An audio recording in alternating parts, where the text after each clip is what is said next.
first spell Hermione Granger cast with intent to harm it was a Thursday, November, 3rd year.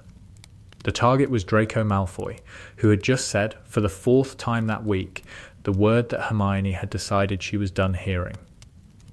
Mudblood. The word landed the way it always landed, in the space between what Hermione knew and what Hermione felt. In canon, Hermione slapped Malfoy. A physical response. Satisfying. Proportional. The kind of response that released the pressure without crossing a line. In this timeline, Hermione did not slap Malfoy. In this timeline, Hermione cast a hex. Not Petrificus Totalis, not Jelly Legs, not any of the proportional school-appropriate responses that the situation warranted. Hermione cast a stinging hex at Malfoy's mouth. The hex was targeted, designed to swell the lips, to make speech painful, to punish the organ that had produced the word. The hex hit. Malfoy's lips swelled to 3 times their size. The swelling was immediate, painful, and to the crowd of students watching, funny. Nobody reported it. The watching students laughed because Malfoy was not liked, and the not liking produced a collective decision to not notice the hex. Harry and Ron, who had been standing beside Hermione, looked at her with expressions that were equal parts surprise and admiration. "Brilliant," Ron said. "He deserved it," Harry said. Hermione looked at her wand.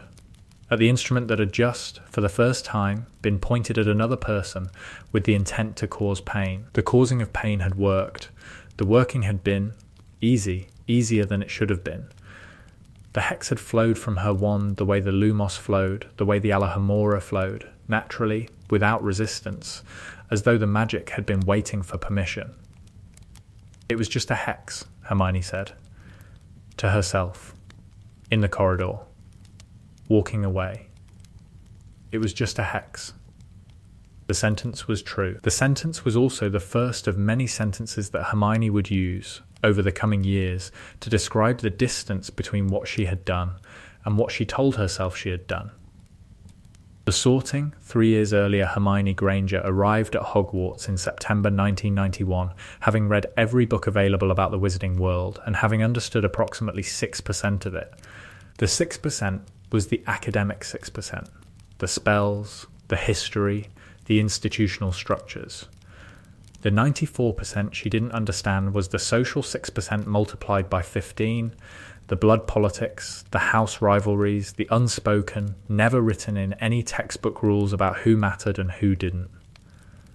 Muggle-born, the hat said, inside her head. "That's not relevant to the sorting," Hermione said, also inside her head. "Everything is relevant to the sorting," the hat said. "Your blood status will determine how you experience this school. Your intelligence will determine how you respond to that experience. The combination is interesting." "Interesting how?" Hermione said. "Interesting in the sense that very bright Muggle-born students tend to follow one of 2 paths," the hat said. "They either accept the system's limitations and work within them, or they decide the system is the problem." "Which path is better?" Hermione said. "Neither," the hat said. "Both have costs." Gryffindor. Hermione went to the Gryffindor table and sat down and began, immediately. To demonstrate the qualities that would define her time at Hogwarts, she answered questions before they were asked, corrected mistakes nobody had noticed, and generated a reputation for brilliance that was indistinguishable in the social context of 11-year-olds from a reputation for being insufferable. "She's a bit much," Ron Weasley said, to Harry Potter. On the second day. In a corridor, not knowing Hermione was in the adjacent bathroom. "She knows everything," Harry said. "Nobody likes someone who knows everything," Ron said. Hermione heard this, in the bathroom, behind the door. The hearing was the first of many moments where the gap between what Hermione was and what Hermione appeared to be produced a consequence. The troll happened. Halloween, the troll in the bathroom. The rescue, Harry and Ron, running toward the danger, because Hermione was in the bathroom crying and the troll was in the corridor and nobody had told her. The rescue worked. The friendship formed. The forming was real, genuine, mutual, the kind of friendship that emerged from shared danger, and that was, for Hermione, the first real friendship she had ever had. But the friendship also did something else. The friendship gave Hermione two people who validated her. Two people who said, "You're brilliant. You're right. Your anger is justified." The validation was genuine, and the validation was unbalanced, because Harry and Ron validated Hermione's conclusions without challenging her methods, and the not challenging was the gap where the darkness would eventually grow. Second year, the first lesson Hermione was called Mudblood for the first time in September of second year. Malfoy said it on the Quidditch pitch. Ron's wand backfired trying to curse him. Hagrid explained the word. "It's a foul name for someone who is Muggle-born," Hagrid said. "There's not a wizard alive today that's not half-blood or less. It's a disgusting thing to call someone. It's more than disgusting," Hermione said. Quietly, in Hagrid's hut, while Ron was vomiting slugs. "It's a classification system. The word doesn't just insult me. The word assigns me to a category. And the category determines my access to everything.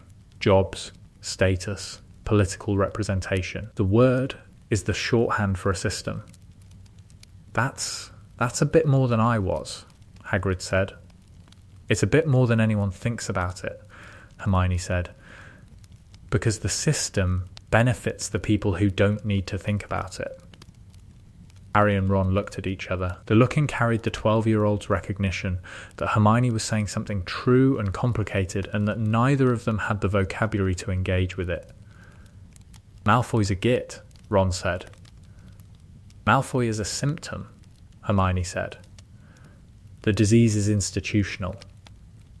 "Right," Ron said. "A git symptom of an institutional disease." The conversation ended there. The conversation always ended there, at the point where Hermione's analysis exceeded her friend's capacity to engage. The ending was not Ron's fault or Harry's fault. The ending was structural. Hermione thought in systems, and her friends thought in people, and the gap between system thinking and people thinking was the gap where Hermione's ideas developed without challenge. Third year, the Time Turner was the Ministry's gift to a student who was too brilliant for a normal schedule. The gift was also the first time Hermione experienced what it felt like to have more power than the rules allowed. The Time Turner let Hermione be in two places at once. The Time Turner let Hermione attend more classes than any student in history. The Time Turner let Hermione do more, learn more, be more. And the Time Turner showed Hermione that the Ministry's rules about time travel were breakable, the rules said. Use the Time Turner only for classes. The rules said, do not be seen. The rules said, do not alter significant events. Hermione broke the rules. To save Buckbeak. To save Sirius. The rule breaking was justified. Innocent lives were at stake. The system had failed. The institutional response was wrong. And the wrongness demanded intervention. The rule breaking worked. The intervention succeeded. And Hermione learned the lesson that would shape everything that came after. When the system is wrong, breaking the rules is not just permitted, it's required. The lesson was correct. The lesson was also dangerous, because the lesson did not include a limiting principle. The lesson said, break the rules when the system is wrong. The lesson did not say, but only these rules, and only this far, and only in these circumstances. The absence of limits was the gap. The gap would grow. The stinging hex, third year. After the stinging hex on Malfoy, Hermione researched hexes. The research was academic. Hermione's response to any experience was to research it, to understand the theory behind the practice, to transform the personal into the intellectual. The hex research led to counter-curse research, which led to dark arts theory, which led to the restricted section, which led to a conversation with herself at 3 a.m. in the Gryffindor common room that went like this. The dark arts are prohibited because the Ministry classifies them as dangerous. The Ministry's classifications are political. The Ministry classifies things as dark because the classification serves institutional control. Some dark magic is dangerous. Some classifications are protective. But some classifications are wrong. Some magic classified as dark is classified not because it's dangerous, but because it threatens the existing power structure.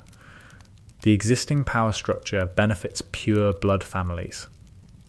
The existing power structure uses classifications, including the word mudblood, to maintain its position. The classification system and the blood hierarchy are the same system. The system is wrong. The system must be changed. The change requires... What? Hermione put the book down. The book was Confronting the Faceless, A Guide to Power and Its Abuses by Vindictus Viridian.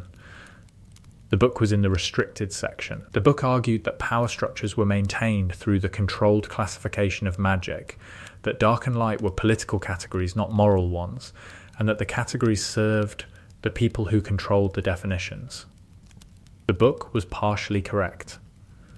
The book was also the kind of partially correct that produced fully incorrect conclusions in intelligent people, because intelligent people were especially vulnerable to arguments that confirmed their existing convictions.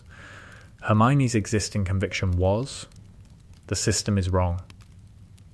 The book confirmed, the system is wrong. The book did not confirm, the solution is patient reform through institutional channels. The book confirmed, the solution is power. Hermione put the book back in the restricted section. She did not tell Harry or Ron about the reading. The not telling was new. Hermione told Harry and Ron everything. The not telling was the first secret, and the first secret was the beginning. 4th year, SPEW. And its failure, SPEW, the Society for the Promotion of Elfish Welfare, was Hermione's first attempt to change the system through legitimate means. The attempt failed. Not partially, completely. The hats in the common room were ignored by the elves. The pamphlets were unread. The petitions were unsigned. The faculty was sympathetic and unhelpful.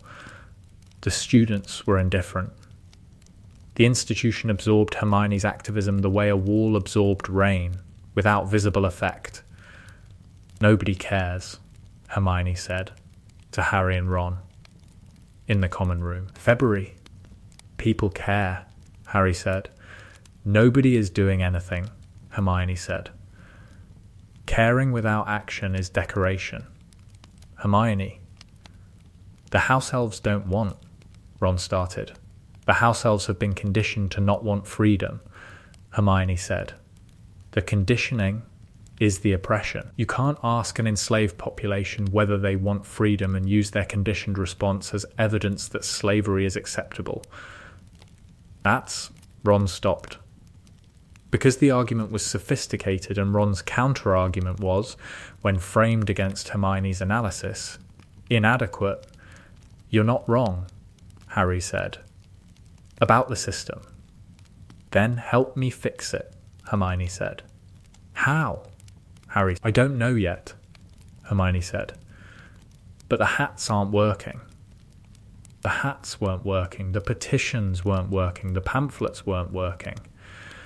The legitimate channels, the channels that the system provided for reform, the channels that the system designed to absorb dissent without producing change, weren't working. Hermione processed this. The processing took months. The conclusion arrived in June. Legitimate channels don't work because the system is designed to make legitimate channels fail. The conclusion was partially correct. The conclusion was also the kind of conclusion that, in a mind as powerful as Hermione's, produced a corollary. If legitimate channels don't work, then illegitimate channels are the only option. 5th year, Umbridge was the catalyst. Not because Umbridge was cruel, Hermione had encountered cruelty before. Because Umbridge was the system. Umbridge was the Ministry's appointee. Umbridge had institutional authority. Umbridge's cruelty was not personal, it was political. The blood quill was not a punishment for disobedience. The blood quill was the system's response to truth. She's carving words into children's hands, Hermione said. To McGonagall. In October. I've raised the issue with the headmaster, McGonagall said. And? Hermione said. And the headmaster is constrained by the ministry's authority, McGonagall said. The educational decrees are the mechanism, Hermione said. The mechanism by which the ministry controls what children learn. The control is not about education. The control is about maintaining the power structure that benefits the people who wrote the decrees. Miss Granger, I understand your frustration, Professor. With respect, you don't, Hermione said. You are a pure blood witch in a position of institutional authority. The system doesn't carve words into your hands. The system doesn't call you mudblood. The system doesn't deny you the right to, Miss Granger, McGonagall said. Firmly, I am on your side. Being on my side and being able to help me are different things, Hermione said. The sentence landed. McGonagall heard it. The hearing produced, not offence, recognition. The recognition that Hermione was correct. McGonagall's sympathy was real, and McGonagall's power to act was limited, and the gap between sympathy and action was the gap that the system maintained. I'll do what I can, McGonagall said. You'll do what the system allows, Hermione said, which is less than what's needed. Hermione left McGonagall's office and went to the room of requirement where the Dar was meeting and taught 23 students combat magic that the ministry had banned. And the teaching was the first time Hermione operated outside the system with deliberate, organised, strategic intent. The Dar was resistance. The Dar was Hermione's model. The Dar taught her, organisation works. Secrecy works. Operating outside institutional channels, when the institution is the enemy, works. The lesson was correct for the Dar. The lesson would be applied later to things that were not the Dar. The application would be catastrophic. 6th year, the unforgivable research Hermione began researching the unforgivable curses in 6th year. The research was academic. Initially, the research was prompted by the war. Voldemort was back. Death Eaters were active. The conflict was escalating. And Hermione's response to escalation was, as always, to research. The research was in the restricted section. The research involved books that Hermione accessed through a combination of signed permission slips and creative interpretation of library access rules. The books taught Hermione the mechanics of the unforgivable curses. The Imperius, control through the imposition of will. The Cruciatus, pain through the weaponization of magical energy. The Killing Curse, death through the severance of the soul from the body. The books also taught Hermione something else, that the unforgivable classification was recent. The curses had been legal until 1717. The classification was the product of the International Statute of Secrecy negotiations, a political compromise, not a moral judgment. The curses were classified as unforgivable, not because they were inherently more evil than other magic, but because the classification served the political needs of the moment. The distinction between political classification and moral reality was Hermione's obsession. The distinction was the thread she pulled. The pulling unravelled things. All magic is neutral, Hermione said. To herself, in the library. At midnight. The Killing Curse is a spell. The Stunning Spell is a spell. The difference is effect, not morality. The morality is in the caster's intent, not in the magic's nature. The argument was sophisticated. The argument was also wrong, because the Killing Curse required the intent to kill, and the requirement of destructive intent was not a neutral feature of the magic. The Killing Curse was designed to kill.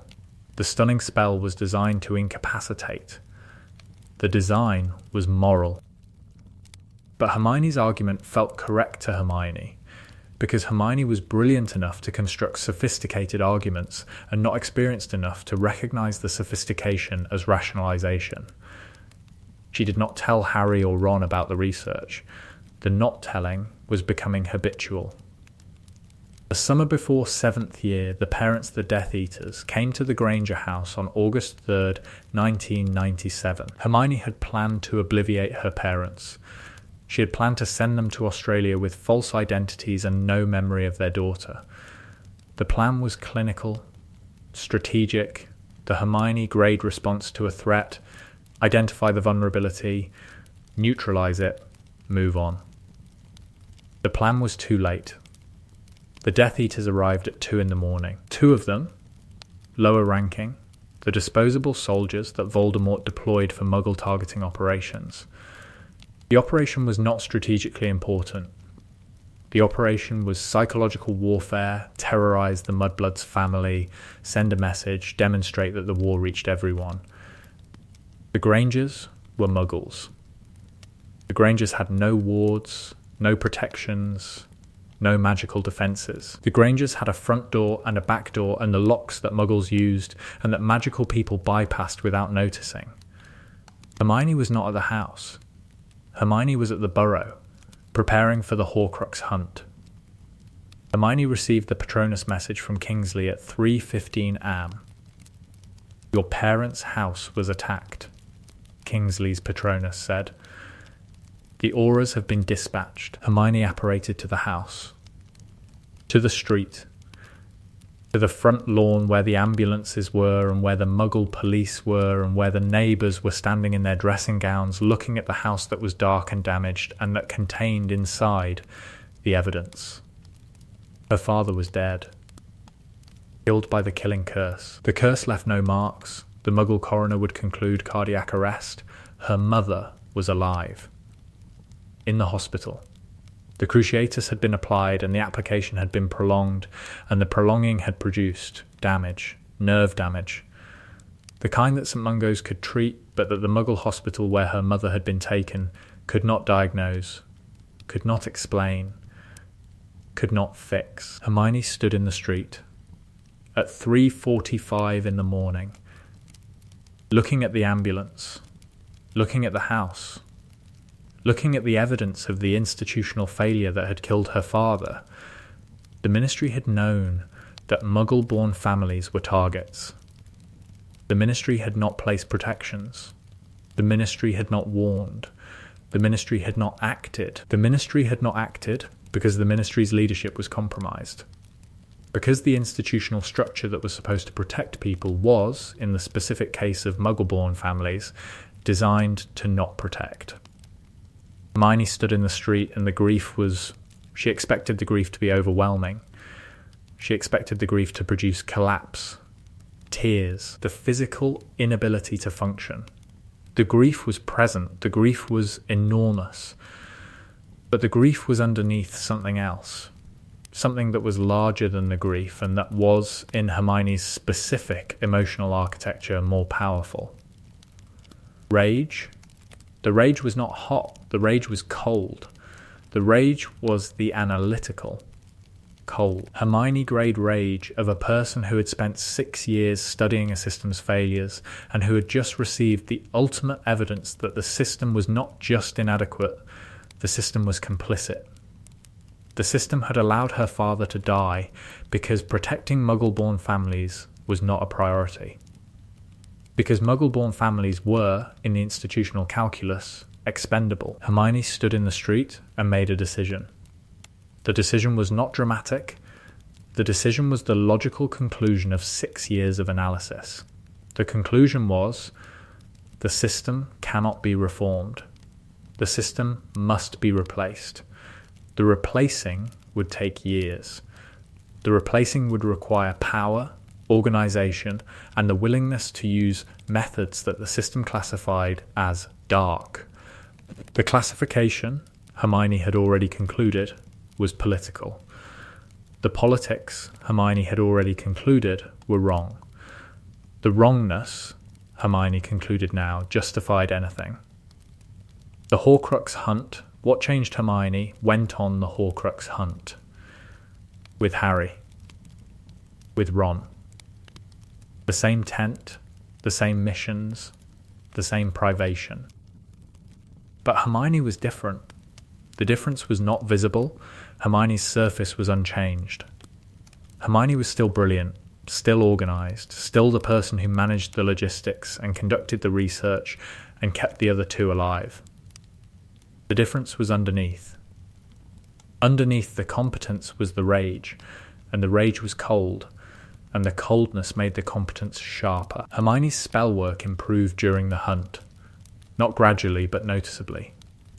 The improvement was driven by practice that Harry and Ron didn't see, the late night sessions outside the tent when Harry and Ron were sleeping, the practice with curses that were not in the Hogwarts curriculum, the exploration of magical methods that the books in the restricted section had described.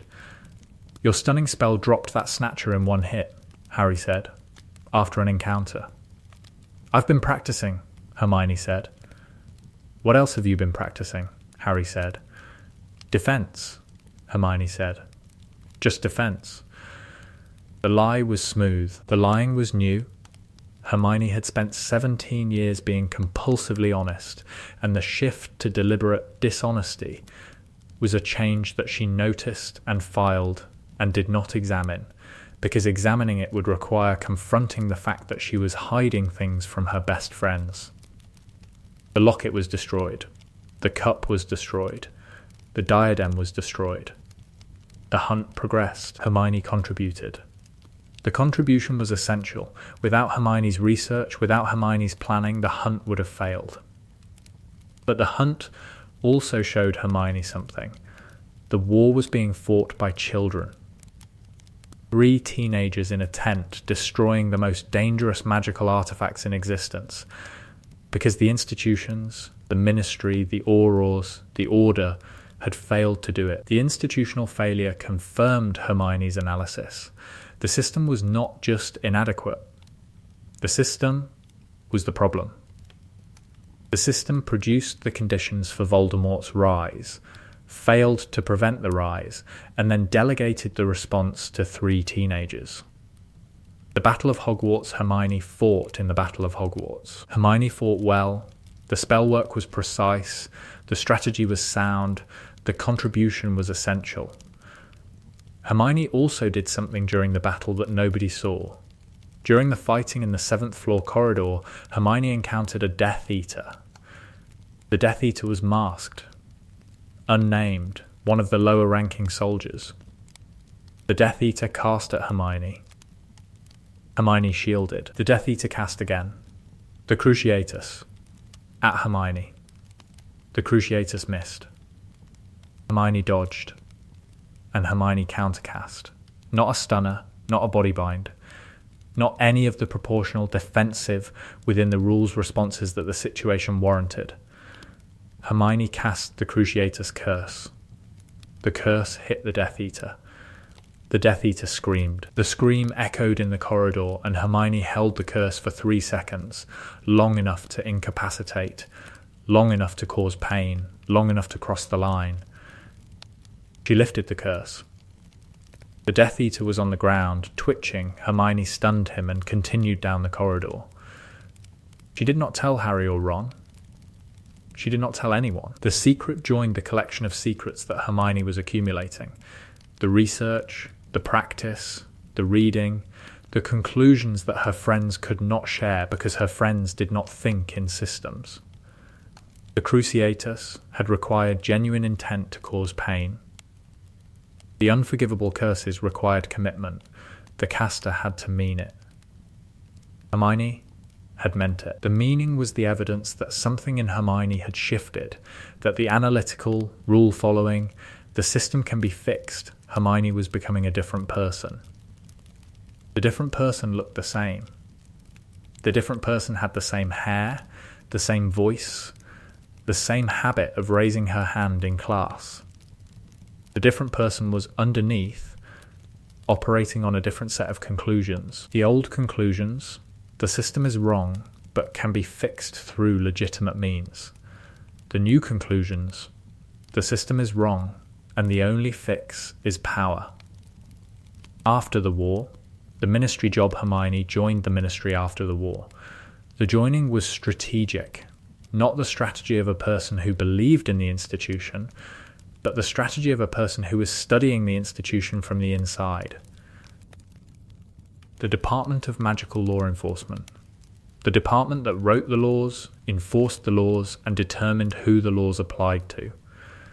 Hermione entered the department and began immediately to document its failures.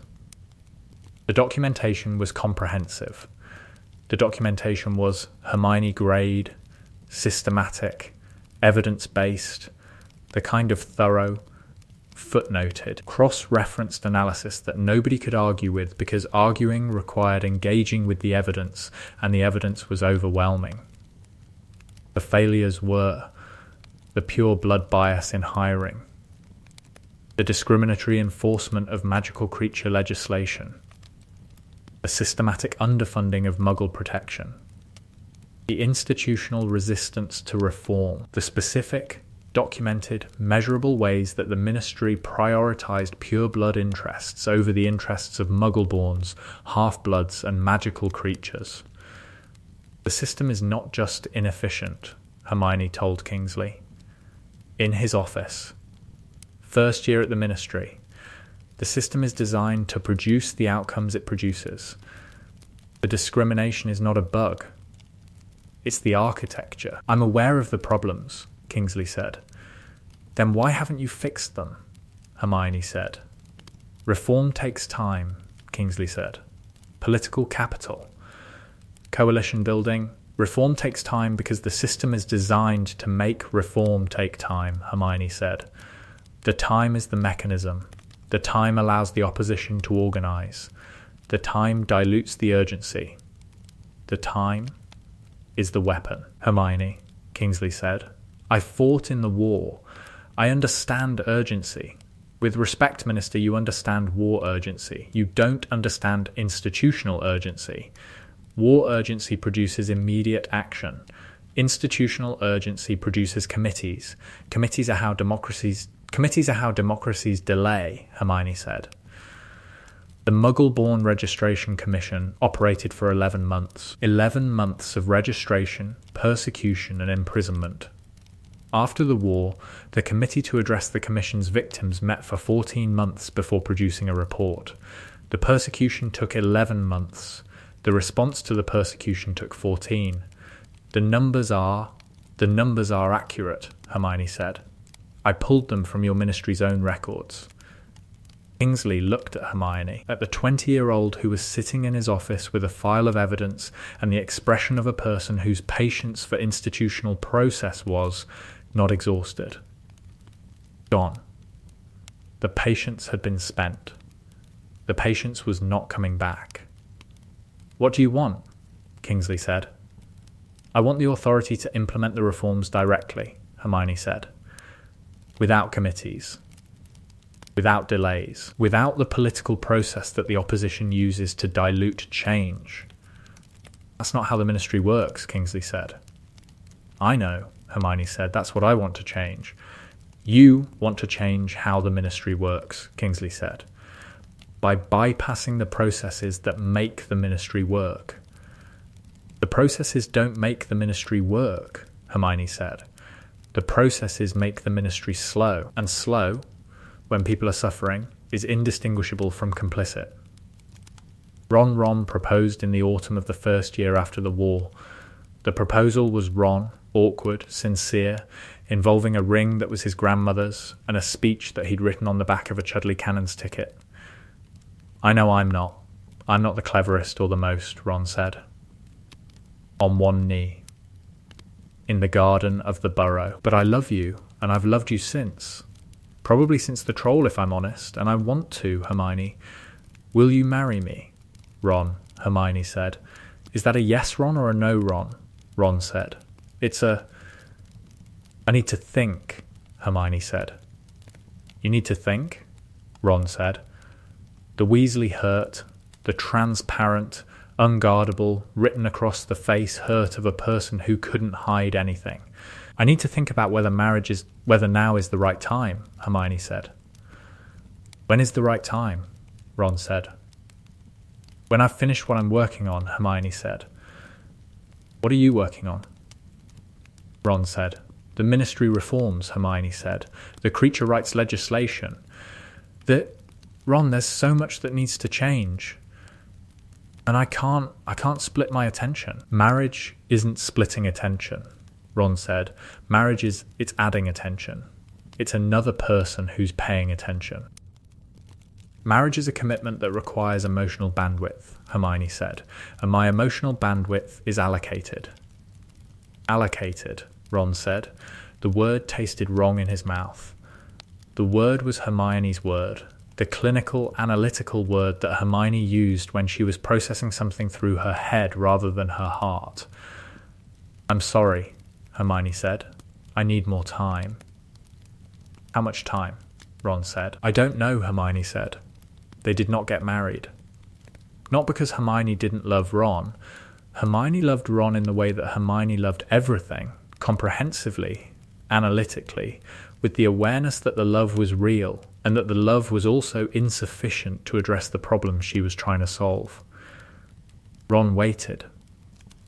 Ron waited for 2 years. Ron's waiting was patient and generous, and the specific Weasley grade commitment that said, I'll be here when you're ready. Hermione was not ready. The not readiness was not about Ron. The not readiness was about the growing conviction that the work, the reform, the change, the dismantling of the system that had killed her father required all of her. Not most of her. All? Ron stopped waiting in the 3rd year. The stopping was not dramatic, no fight, no confrontation. Ron stopped waiting by moving on. The moving on was gradual, fewer visits, shorter conversations, the slow withdrawal of a person who recognized that the person he loved was moving towards something he couldn't follow. You're leaving, Hermione said. In the kitchen. In the flat they'd been sharing, when Ron packed his things. I'm not leaving, Ron said. Hermione, I've been here for 3 years. You haven't been here for 2 of them. I've been working, Hermione said. You've been gone, Ron said. Not physically, but gone. You're somewhere I can't reach. I know what you're trying to fix, Ron said. I just don't think you can fix it and keep me at the same time. That's not fair, Hermione said. No, Ron said. It's not. Ron left. The leaving was quiet. The leaving produced, in Hermione, not the grief that losing a partner should have produced, but the relief of a person whose emotional bandwidth was, now, fully available for the work. The relief was the evidence that something was wrong. Hermione noticed the relief. Hermione filed the relief. Hermione did not examine the relief. The group Hermione's group formed in the 3rd year after the war. The forming was organic. The group was not recruited. The group assembled around Hermione the way iron filings assembled around a magnet, naturally, inevitably, pulled by the force. The members were Muggle-borns who had survived the war, half-bloods who had been persecuted, magical creature rights activists who had been marginalized, Ministry employees who had seen the system from the inside and who shared Hermione's conclusion that the system could not be reformed. The group did not have a name. Hermione did not give it a name because naming the group would make it an organization, and organizations left paper trails, and paper trails were the thing that the system used to identify and neutralize dissent. We are not an organization, Hermione said, at the first meeting, in a flat in London. We are a conversation. A conversation about what? Said Aldrich Fenwick. Muggle-born. His parents had been killed in the war. The killing had produced, in Aldrich, the same cold rage that the Granger attack had produced in Hermione. About the system, Hermione said. About what the system is, how the system functions, and what we do about the fact that the system was designed to produce the conditions that killed our families. What do we do about it? Aldrich said. We change it, Hermione said. How? Aldrich said. The Ministry? The Ministry is the system, Hermione said. Changing the Ministry changes the furniture.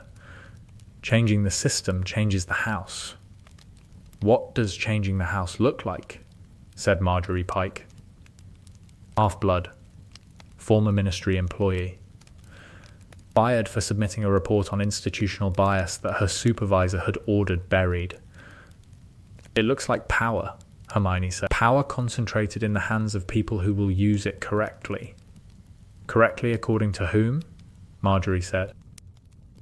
"According to the evidence," Hermione said. "The evidence of what works.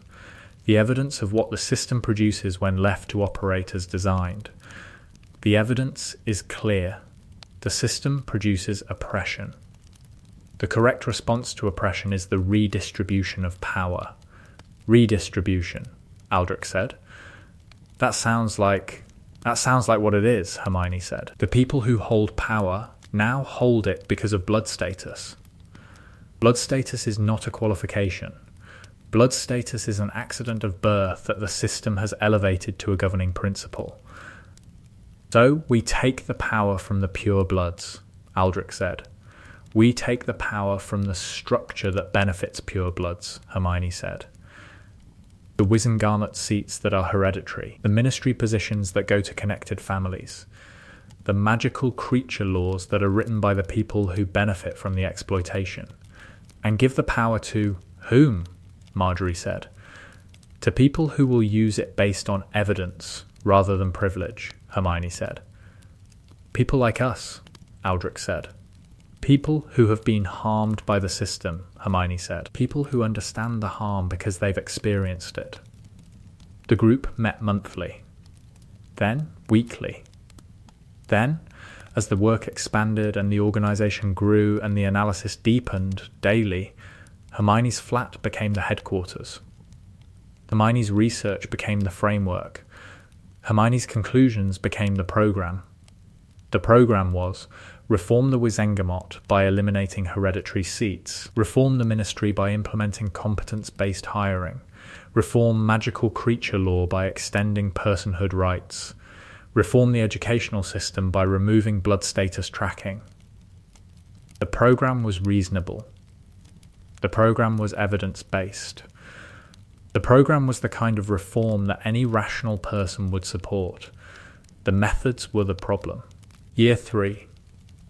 The Forgeries Hermione began forging ministry documents in the 3rd year after the war. The forgeries were precise. Hermione's work was always precise. The forgeries were ministry memoranda, policy directives, and legal opinions that supported the group's reform agenda and that were introduced into the ministry's internal communication system through contacts Hermione maintained from her time in magical law enforcement. "These are fake," Marjorie said, looking at a memorandum that appeared to be from the minister's office directing the Wizengamot to review hereditary seat protocols. "These are effective," Hermione said. "These are forgeries," Marjorie said. "These are tools," Hermione said. "The system uses paperwork to maintain its structure. We use paperwork to change the structure." "That's," Hermione. "That's illegal," Marjorie said. "The system that produces the paperwork is immoral," Hermione said. "Illegality in service of morality is what Dumbledore would say," Marjorie said. "Dumbledore was right about many things," Hermione said. "Dumbledore was also wrong about many things," Marjorie said. "Dumbledore's willingness to operate outside the law produced Voldemort. The greater good philosophy is not what I'm doing," Hermione said. "Dumbledore manipulated individuals for strategic purposes. I am changing systems to reduce structural oppression. The comparison is superficial." "The comparison is exact," Marjorie said. Marjorie left the group. The leaving was the first defection, the first member who heard Hermione's arguments, understood Hermione's conclusions, and rejected the methods. Hermione processed the defection. The processing produced, Marjorie was unable to accept the methods because Marjorie was still operating within the system's moral framework. The system's moral framework classified the forgeries as wrong. The classification served the system's interests. The processing was circular. The processing justified itself. The processing was the dangerous, circular Hermione grade logic that made her conclusions feel inevitable rather than chosen. Year 4? Harry confronted Hermione in the 4th year after the war. The confrontation was prompted by a ministry investigation that had traced the forged memoranda to sources connected to Hermione's associates. "They're investigating you," Harry said, in Hermione's flat. At night. "I know," Hermione said. "Hermione, are you forging ministry documents?" Harry said. "I'm implementing reforms that the ministry won't implement through legitimate channels," Hermione said. "That's a yes," Harry said. "That's a context," Hermione said. "Context doesn't make forgery legal," Harry said. "Legal and right are different things," Hermione said. "We used a time turner to break Sirius out of captivity. We broke into the ministry to steal a Horcrux. We broke into Gringotts. We spent an entire year breaking laws because the laws were wrong. The laws were wrong because Voldemort... The laws were wrong before Voldemort," Hermione said. "The pure blood hierarchy, the magical creature enslavement, the muggle-born discrimination. These existed before Voldemort, and they exist after Voldemort. Voldemort was the symptom. The disease is the system. And you're going to cure the disease by forging paperwork," Harry said. "I'm going to cure the disease by whatever means are effective," Hermione said. "Hermione, listen to yourself," Harry said. "Whatever means are effective. Do you know who else said that?" "Don't compare me to Voldemort," Hermione said. The sentence was the first genuinely angry sentence Hermione had directed at Harry in 7 years of friendship.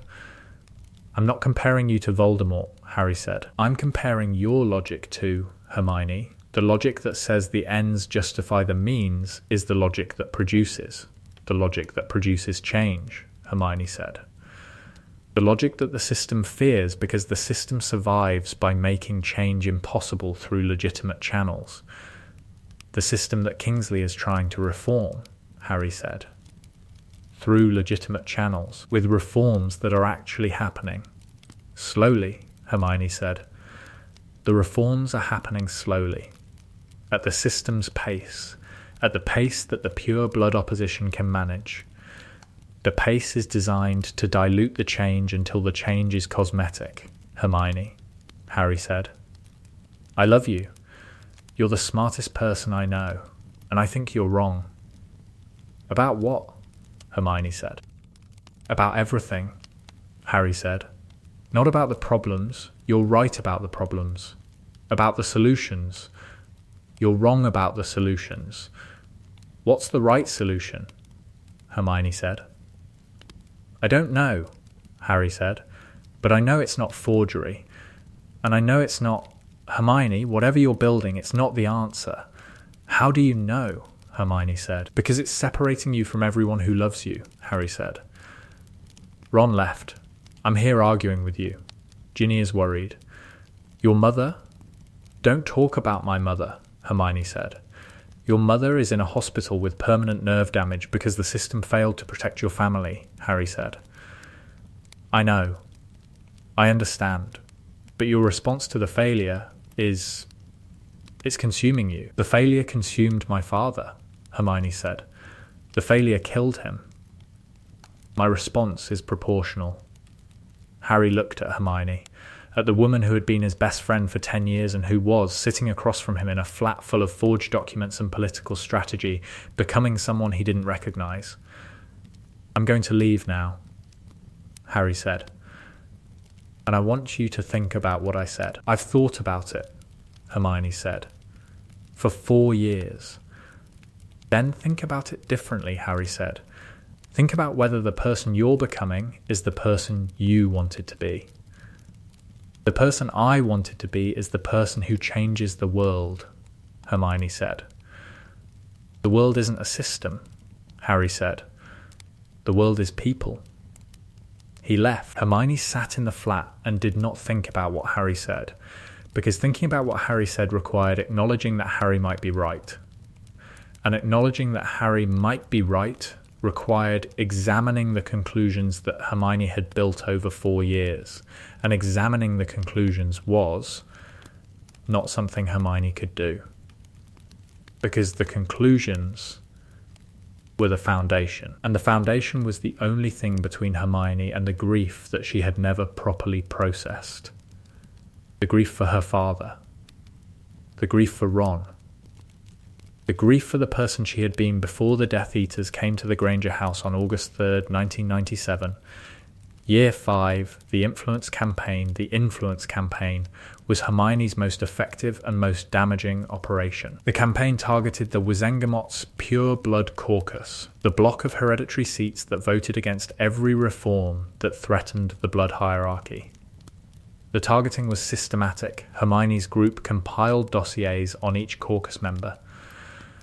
The dossiers contained financial records, family connections, wartime associations, and, in 3 cases, evidence of dark arts involvement that had been suppressed during the post-war amnesty. "We leaked the dossiers," Hermione said. "To Aldrich, in the flat." "To whom?" Aldrich said. "To the Prophet, to the Quibbler, to every publication that will run the story. The evidence will destroy these families," Aldrich said. "The evidence will hold these families accountable," Hermione said. "Accountability is not destruction." Some of this evidence was suppressed because the post-war amnesty, Hermione, the amnesty was a political compromise that prevented civil war. The amnesty was a political compromise that let war criminals retain their Wizengamot seats, Hermione said. The compromise served the people who committed the crimes, and if we break the amnesty, then the amnesty breaks, Hermione said. And the people who committed crimes face consequences, and the Wizengamot seats that were protected by the amnesty become available for people who didn't commit crimes. "That's logical," Aldrich said. "That's justice," Hermione said. The dossiers were leaked. The families were exposed. 3 Wizengamot members resigned. 1 was arrested. The Pure Blood Caucus lost 4 seats, which were filled not by Hermione's group, by the ministry's normal appointment process. But the process was influenced by the vacuum. The vacuum created by the resignations produced an opening, and the opening was filled by people who shared Hermione's reform agenda, and the filling was not coincidental. "You engineered the appointments," Harry said. When he heard. "I created the conditions," Hermione said. "You destroyed families," Harry said. "I exposed criminals," Hermione said. The amnesty was wrong," Hermione said. "The amnesty protected people who tortured Muggle-borns. The amnesty protected the system that killed my father." "Hermione," Harry said, "your father's death is not a justification for. My father's death is the evidence," Hermione said. "The evidence that the system kills people and the system protects the killers and the system must be dismantled." "Dismantled by you," Harry said. "By someone," Hermione said. "If not me, then who?" "The question is not who," Harry said. "The question is how. And the how matters. The how is the difference between reform and what?" Hermione said. "And what you're doing," Harry said. Year 7. The Dark Mark Hermione did not take the Dark Mark. Hermione would never take the Dark Mark. The Dark Mark was Voldemort's symbol, and Hermione's darkness was not Voldemort's darkness. Voldemort's darkness was about power for its own sake. Hermione's darkness was about power for a purpose. But Hermione did create a symbol. A mark. The mark was a broken chain. The chain represented the magical creature enslavement, the Muggle-born oppression, the institutional bonds that the system maintained. The broken chain represented the breaking. The mark was worn by 15 people. Then, 30. Then, by the 7th year after the war, 70 people who shared Hermione's analysis. 70 people who agreed that the system was beyond reform. 70 people who were willing to operate outside the law because the law was, in their analysis, the mechanism of oppression. You've built an organization, Kingsley told Hermione. In his office, the minister's office, where Hermione had been summoned. I've built a network, Hermione said. A network that has forged ministry documents, leaked confidential amnesty records, and engineered Wizengamot appointments, Kingsley said. A network that has exposed war criminals, eliminated hereditary corruption, and created space for democratic representation, Hermione said. Both of those descriptions are accurate, Kingsley said, and both of those descriptions describe criminal activity. The criminal classification is political, Kingsley said. Yes, you've made that argument. The argument does not change the fact that you have broken laws. Laws that protect oppressors, Hermione said. Laws that maintain order, Kingsley said. Order that serves oppressors, Hermione said. Hermione, Kingsley said, I have protected you for 7 years. I have protected you because I believe your analysis is largely correct and because I believe your intentions are good. But I can no longer protect you. The Wizengamot has authorized an investigation. The Aurors will find nothing, Hermione said. My security is? Your security is compromised, Kingsley said. I'm telling you this because I owe you a debt for the war. The debt is now paid. What you do with the information is your decision. I'll do what I always do, Hermione said. I'll adapt. Adaptation is not the concern, Kingsley said. The concern is escalation. I haven't escalated, Hermione said. You've gone from forging documents to engineering political outcomes to building an organization with 70 members and a symbol, Kingsley said. That is escalation by any definition. That is progress by my definition, Hermione said. Your definition is the problem, Kingsley said. The arrest attempt of the Aurors came to Hermione's flat on a Thursday morning. 6 of them, including Harry, Hermione Granger, Harry said, in the doorway, in the aura robes he'd worn for 5 years. The robes that represented the system Hermione was fighting.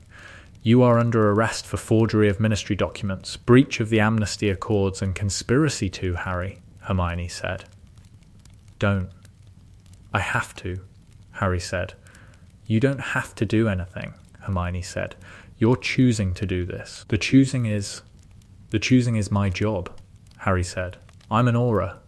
You've broken the law. I'm arresting you. You're arresting me for trying to fix the system that killed my father, Hermione said. I'm arresting you for breaking the law, Harry said. The motivation doesn't change Hermione drew her wand.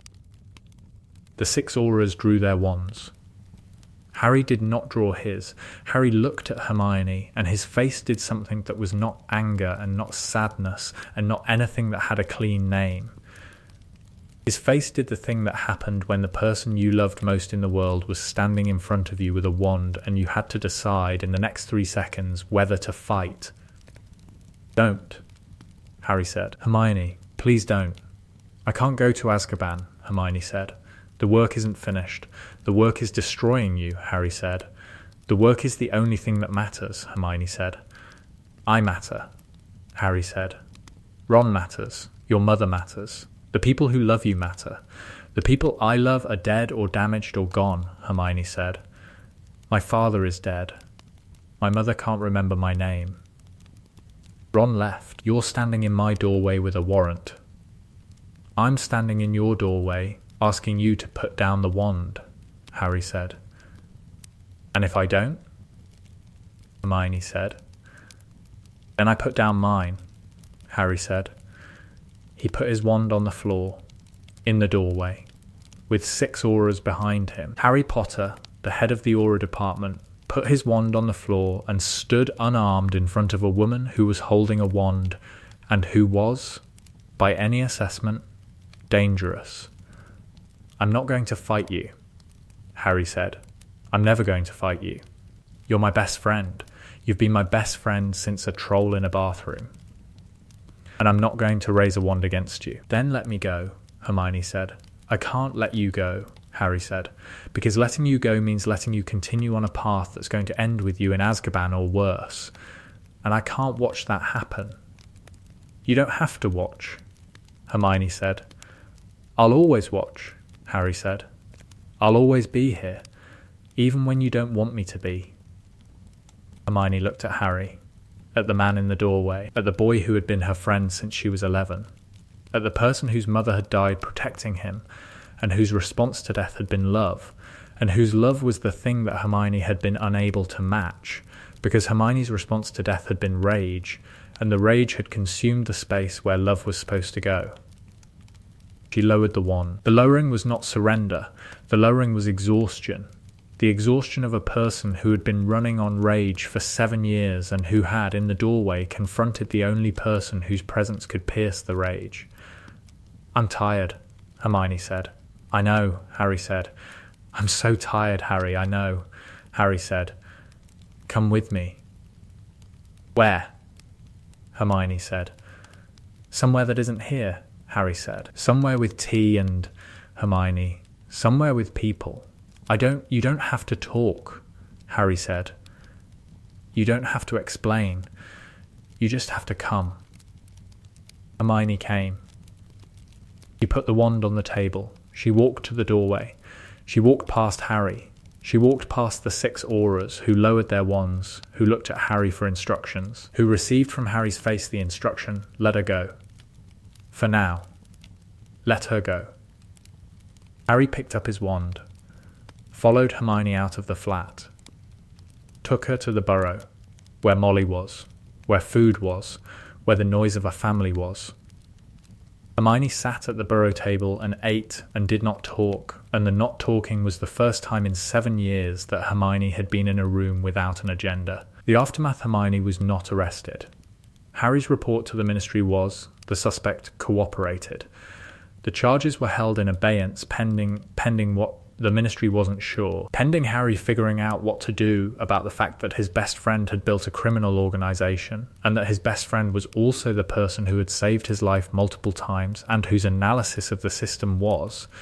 Harry could not say this officially. Largely correct. The group dispersed. Without Hermione's leadership, the 70 members went different directions. Some returned to legitimate activism. Some disappeared into the network. Some were arrested for individual offences. Hermione went to St. Mungo's to visit her mother. Her mother did not recognise her. The nerve damage from the Cruciatus had been compounded by years without treatment, and by the obliviation that Hermione had been planning when the attack happened. The partial obliviation. The spell that Hermione had been preparing. The spell that had been in her wand when the Death Eaters arrived, and that had, in the chaos, been cast incompletely. The incomplete obliviation was the wound Hermione carried. The wound that said, I tried to erase my parents' memories to protect them, and the erasing and the attacking happened simultaneously, and my mother's mind was damaged by both. Mum, Hermione said, at the bedside. Her mother looked at her, blankly, with the blankness that was not confusion, because confusion implied effort, but absence, the absence of recognition. It's Hermione, Hermione said. That's a nice name, her mother said. Is it French? It's from Shakespeare, Hermione said. Shakespeare, her mother said. I think I used to know Shakespeare. Hermione held her mother's hand and sat beside the bed, and the sitting was the thing that cracked the rage. Not broke, cracked, because the rage had been built on the grief, and the grief was here, in this room, in this bed, in this woman who used to know Shakespeare, and who used to know her daughter, and who now knew neither. The rage was built on not grieving. The rage was the wall that Hermione had built around the grief, because the grief was too large and too terrible, and because Hermione's response to anything too large was to build a system around it, to contain it, to manage it, to transform it into something useful. The rage had been the system. The rage had been the container. The rage had been the thing that transformed the grief into purpose, and the purpose into the organisation, and the organisation into the work. And the work had consumed everything. The work had consumed Ron. The work had consumed Harry. The work had consumed the person Hermione had been, the girl who raised her hand in class, the girl who rescued house elves, the girl who believed that if you followed the rules and did the research and presented the evidence, the system would respond. The system had not responded. The system had killed her father. The system had damaged her mother. The system had done what systems did, survived. And Hermione had responded to the system's survival by becoming, not the system's opponent, the system's mirror, the person who used the system's tools against the system, the person who had become, without recognizing it, the thing she hated. Hermione sat beside her mother and held her mother's hand, and the holding was the first thing she had done in 7 years that was not strategic.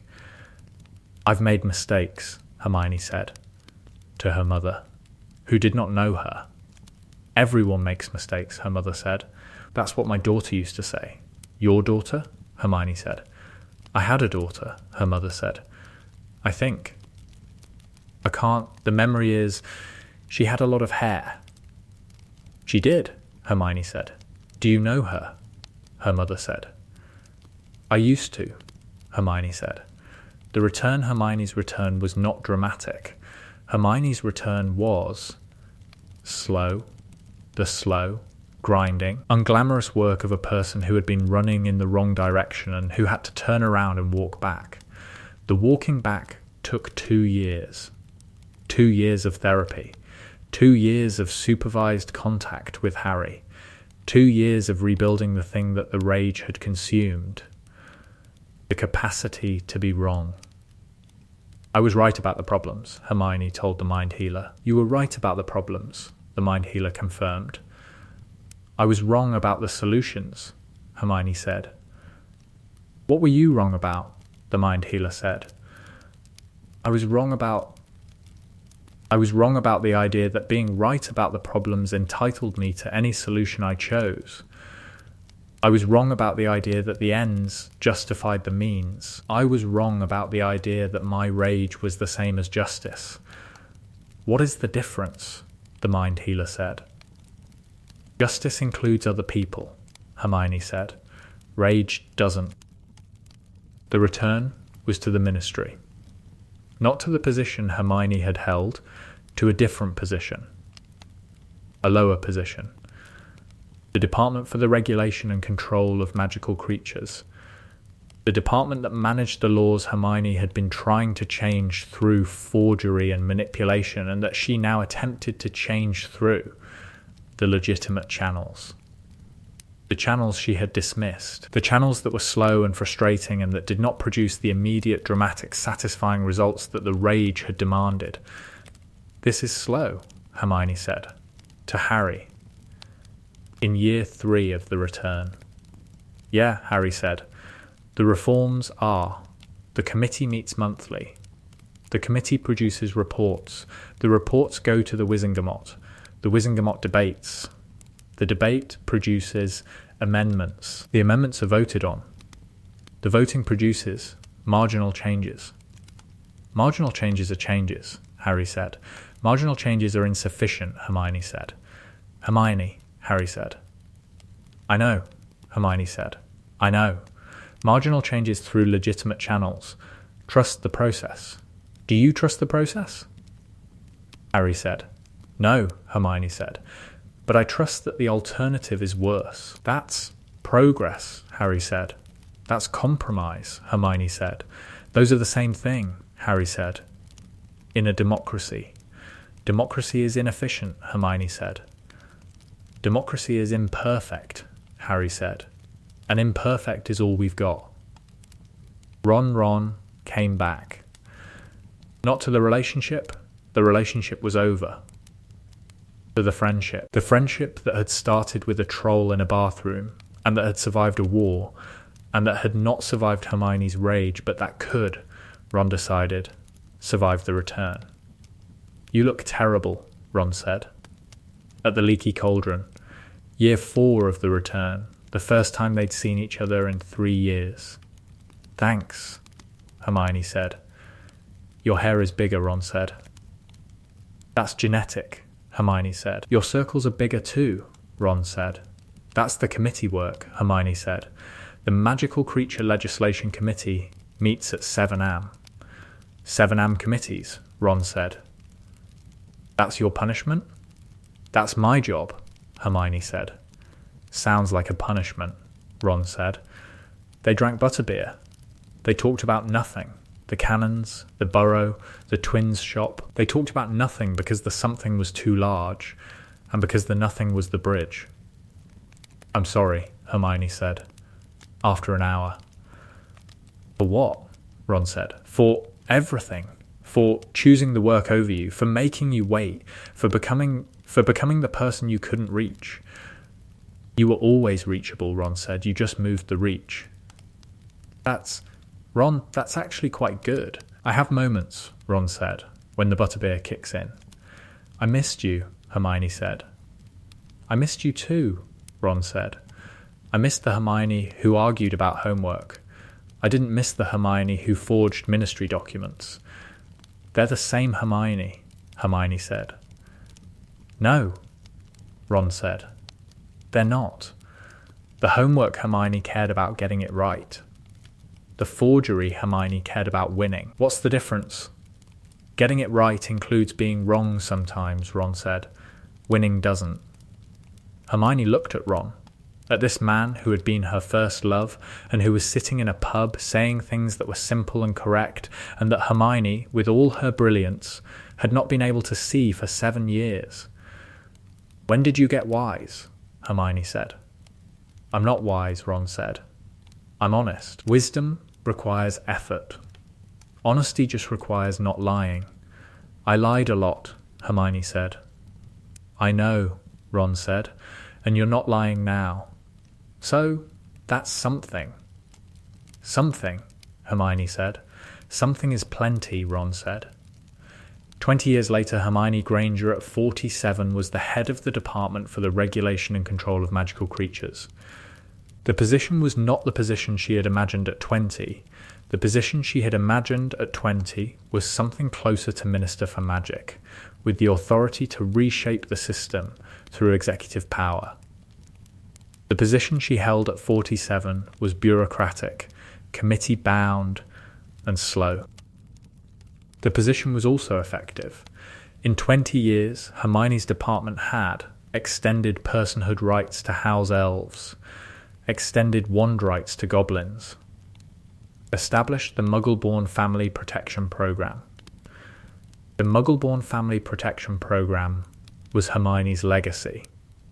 Not the group, not the forgeries, not the influence campaign. The protection program, the slow, legitimate, committee-produced, democratically approved program that did, through institutional channels, what Hermione's rage had failed to do through criminal ones. Was it worth it? Harry asked. At the Leaky Cauldron, their monthly drink. Year 20 of the return. Was what worth it? Hermione said. The legal route. The slow route. The 20 years of committees.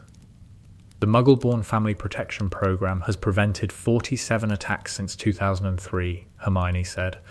47 families that kept their parents. 47 children who didn't lose what I lost. So it was worth it, Harry said. The program was worth it, Hermione said. The 7 years I spent trying to burn the system down, those weren't worth it. Those were the cost. The cost of what? Harry said. The cost of being right, Hermione said. I was right about the problems. I was right that the system was designed to produce oppression. I was right that the reforms were too slow and the committees were too cautious, and the political process was designed to dilute change. And? Harry said. And being right is not the same as being good, Hermione said. Being right gives you the analysis. Being good gives you the limits. The willingness to accept that your analysis is correct and your methods are wrong, and that the wrongness of the methods matters more than the correctness of the analysis. That sounds like something a mind healer would say, Harry said. It is something a mind healer said, Hermione said. 12 years ago. It took me 12 years to believe it. 12 years, Harry said. I'm a slow learner, Hermione said. You're the fastest learner I've ever met, Harry said. You're just slow at the things that can't be learned from books. The things that can't be learned from books are the things that matter most, Hermione said. Now you sound like Dumbledore, Harry said. God forbid, Hermione said. They drank their butterbeer at the leaky cauldron. 2 people in their 40s sitting in a pub being friends in the way that only people who have survived everything together could be friends. Hermione went home. To the flat, a different flat. Smaller, with books and a cat and the specific, quiet, manageable life that 20 years of recovery had produced. She sat at her desk and opened the committee file for the upcoming Centaur Representation Act. The file was boring. The file was slow. The file was the legitimate channel that Hermione had spent 7 years trying to bypass and 20 years using. She opened the file. She picked up her quill. She began the work. The work was slow. The work was imperfect. The work was the only thing that worked. Let us know what you'd like to see next. Expanded Scenes Year 1. The library discovery Hermione found the book in October of first year. Not a dark book, a history book. The Politics of Classification, How the Ministry Defines Dark Magic, by Bathilda Bagshot's less famous nephew, Barnabas Bagshot. The book was in the general section, not the restricted section. The book was academic, dry, the kind of text that most 11-year-olds would have abandoned after the first paragraph. Hermione read it in one sitting. The book's argument, the classification of magic as dark or light, had changed 17 times since the founding of the ministry. Spells that were legal in the 14th century were dark in the 18th. Spells that were dark in the 16th century were taught in schools by the 20th. The classifications were not static. The classifications were political. Revised when the political circumstances required revision, maintained when the political circumstances required maintenance. The Patronus charm was classified as dark until 1709, Hermione told Harry and Ron. At breakfast. That can't be right, Harry said.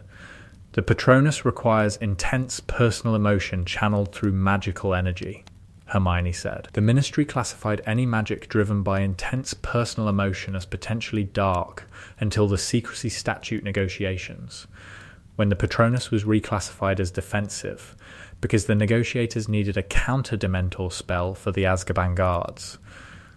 So the Patronus went from dark to light, because they needed it for prison, Ron said. The Patronus went from dark to light because the political circumstances changed, Hermione said. Not the magic, not the morality, the politics.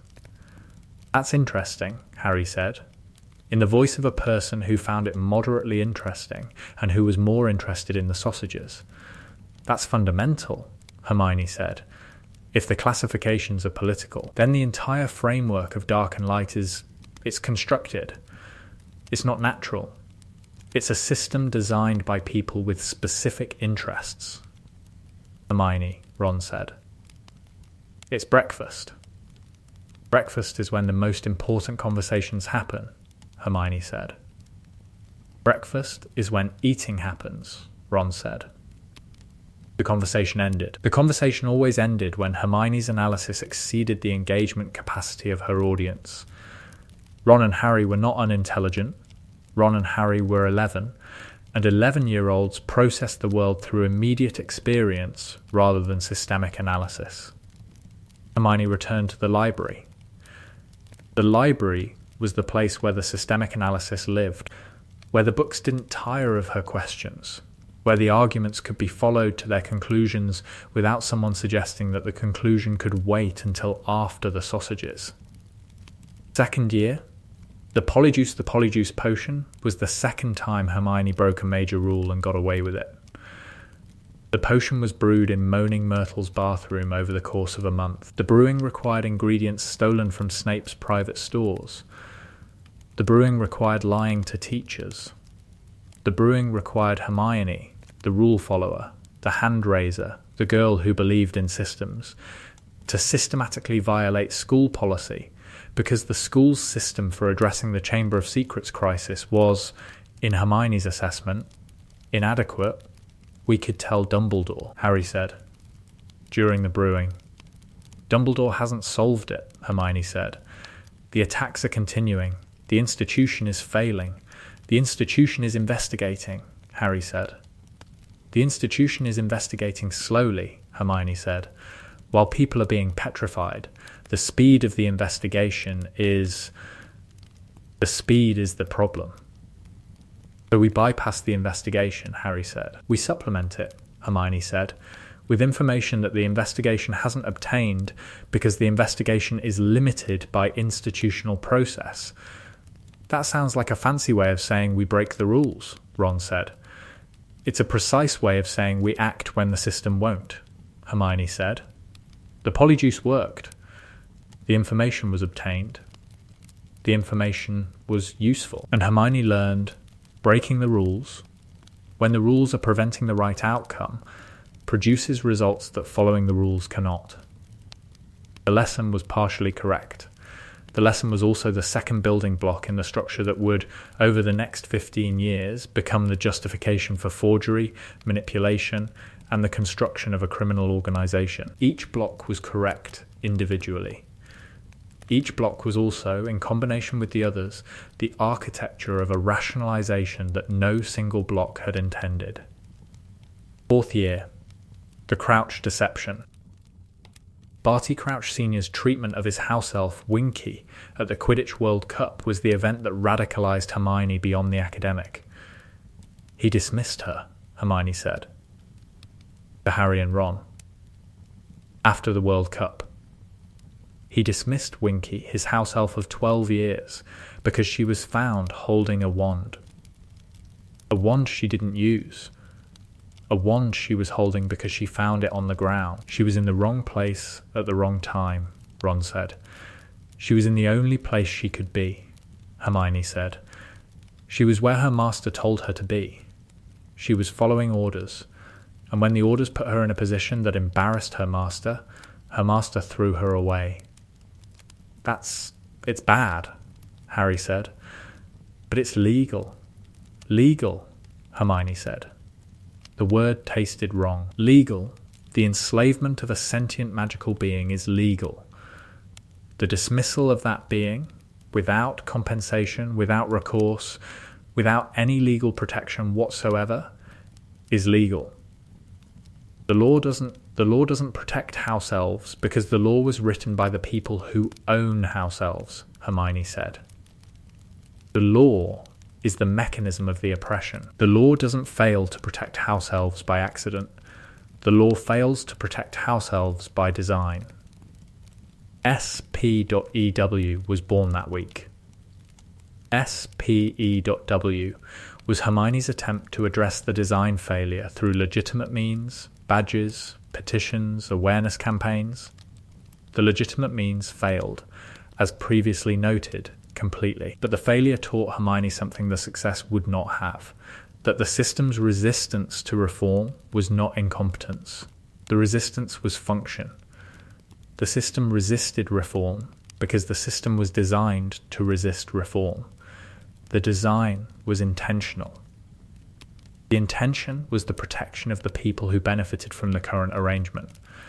The lesson was the third building block. The lesson said, the system's resistance is not a bug. The system's resistance is the feature. Fifth year. Dumbledore's army, the real lesson the Dar taught Hermione to organise. Not the spells. Hermione could learn spells from books. The organising, the recruitment, the security, the logistics of operating a secret organisation inside a hostile institution. The Dar was, structurally, a resistance cell. The Dar had membership requirements, communication protocols, meeting schedules, a training curriculum, and a security apparatus that would have been recognized by any intelligence professional as the infrastructure of an underground movement. Hermione built all of it. Harry taught the spells. Hermione built the organization, and the building taught her she was good at this. The organizational work, the system building, the structure creating, the turning of a loose group into a coordinated network was Hermione's talent. Not defense magic, not potions, not academic achievement. Organization. You're very good at this, Luna Lovegood said. After a meeting. In the corridor. Good at what? Hermione said. At making people do things they didn't know they wanted to do, Luna said. The coins, the schedule, the way you've arranged the practice groups by ability level. It's quite controlling, actually. It's organized, Hermione said. Organized is what controlling people call it when they don't want to admit they're controlling, Luna said. The observation was delivered with Luna's characteristic directness, the directness that most people mistook for eccentricity, and that was in fact precision. Hermione did not know what to do with Luna's observation. The observation was uncomfortably accurate. Hermione filed it and did not examine it. 6th year. Snape's, Library Hermione's access to the restricted section expanded in 6th year. Slughorn signed permission slips freely. Slughorn was the kind of teacher who equated a student's brilliance with a student's trustworthiness, and the equation was, in Hermione's case, incorrect. The access led to Snape's old potions textbook, not the Prince's book, but Snape's research notes, which Hermione discovered in the back of the restricted section in a misfiled sheaf of parchment. The notes were about defensive magic. Specifically, about the boundary between defensive magic and dark magic, the boundary that Snape, who had lived on both sides, understood with a precision that no textbook could match. The Killing Curse and the Patronus Charm require the same fundamental magical architecture, Snape's notes said. Both require absolute commitment of intent. Both require the caster's emotional state to be entirely unified toward a single purpose. The difference is the purpose. Life or death. The magical mechanism is identical. The observation was technical.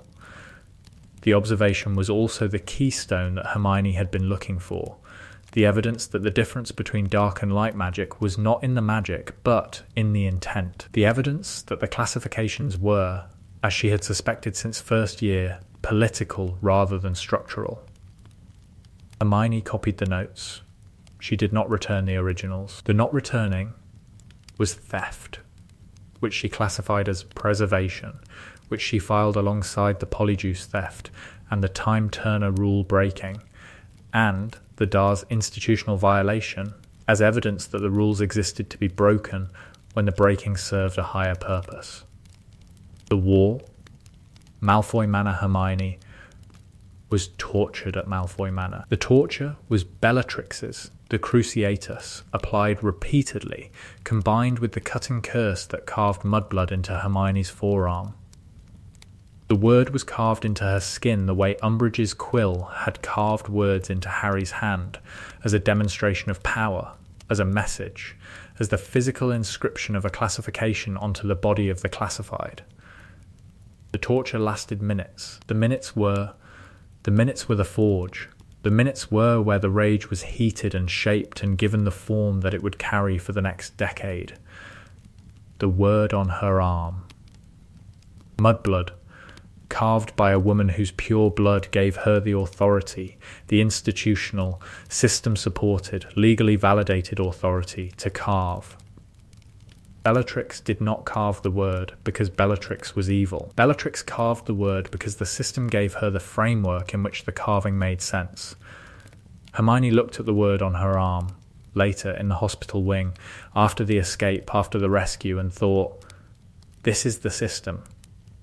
This is the system's message. The system says, you are this word. The system says, this word determines your value. She did not heal the scar. Magical healing could have removed it. She kept the scar. The keeping was not masochism. The keeping was evidence. The keeping was Hermione's way of carrying the system's product on her body so that the body could remind the mind every morning what the system had produced. The break with Ron, extended the break with Ron, was the break that nobody noticed because nobody was watching. Ron loved Hermione. The loving was simple, comprehensive, the Weasley grade love that came without analysis or conditions. Ron's love said, "You are brilliant and I am not, and I am fine with the gap, because the gap is where the loving happens." Hermione loved Ron. The loving was complicated, conditional, the Hermione grade love that came with analysis and assessment and the ongoing evaluation of whether the loving was compatible with the work. "You don't look at me," Ron said. Year 2 after the war, in the flat they shared. "I look at you," Hermione said. "You look through me," Ron said. "You look at the space behind me, the space where the work is." Ron. "I'm not angry," Ron said. I'm noticing. You used to look at me and see me. Now you look at me and see. I don't know what you see." "I see you," Hermione said. "You see the person who's between you and the desk," Ron said.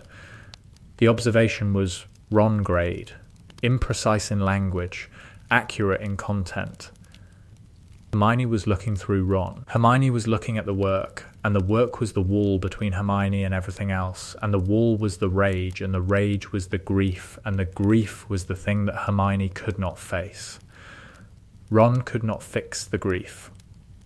Ron's love, which was enormous and genuine, and which would have been sufficient for a person who was processing grief normally, was insufficient for a person who had converted grief into political action, and who was running the political action at a speed that left no room for love. "Come to bed," Ron said. One night. Midnight. Hermione at the desk. "I'm working," Hermione said. "You're always working," Ron said. The work is an excuse," Ron said. "The work is what you do instead of feeling the thing you need to feel." "Don't psychoanalyze me," Hermione said. "I'm not psychoanalyzing you," Ron said. "I'm telling you that you haven't cried about your dad." "I've cried. You haven't," Ron said. "Not properly. Not that—" "Hermione, when my brother was hurt in the battle, Mum cried for 3 days. 3 days of crying. And then she got up and she made breakfast and she was different. She'd processed it. Through the crying. I process differently," Hermione said. "You process through work," Ron said.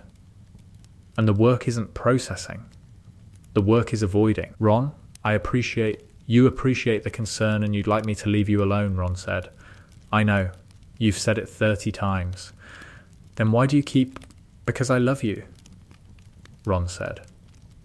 "And watching you disappear into the work is, Hermione, it's like watching someone walk into the forbidden forest. Every day a little deeper, every day a little harder to reach." "I'm not disappearing," Hermione said. "Then come to bed," Ron said. "I can't," Hermione said. "Not yet." "When?" Ron said.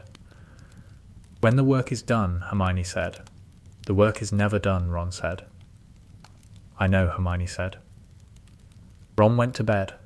Hermione stayed at the desk. The desk was the thing between her and the grief. The desk was the wall. The wall was the rage. The rage was the only structure that held the grief at a distance. If the rage collapsed, if the wall came down, the grief would come in. And the grief was for her father and her mother and the childhood she'd lost and the system that had taken it and the girl who'd raised her hand in class, believing that being right was enough. Being right was not enough. Being right had not saved her father. Being right had not protected her mother. Being right had produced analysis, and analysis was not protection. Hermione stayed at the desk. The desk was the wall held. Year 6 of the return, the Centaur Delegation 20, 6 years after the war. Hermione at 47. The Department for the Regulation and Control of Magical Creatures. The centaur delegation arrived at the ministry on a Tuesday. 3 centaurs: Firenze, Megorian, and Bane. The arrival was the product of 4 years of diplomatic work that Hermione had conducted through the channels, official correspondence, scheduled meetings, the glacial, committee-approved, institutionally endorsed process that Hermione had learned to use and to hate and to use, despite the hating. "We do not recognise the ministry's authority," Bane said in the conference room. To Hermione. To the assembled committee.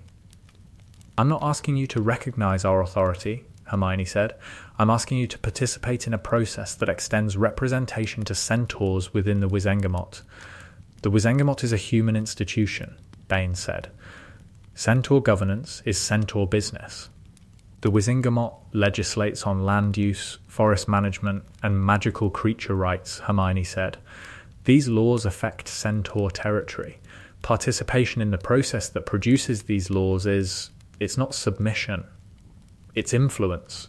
Influence within a framework designed by the people who classified us as creatures," Bane said. "Yes," Hermione said.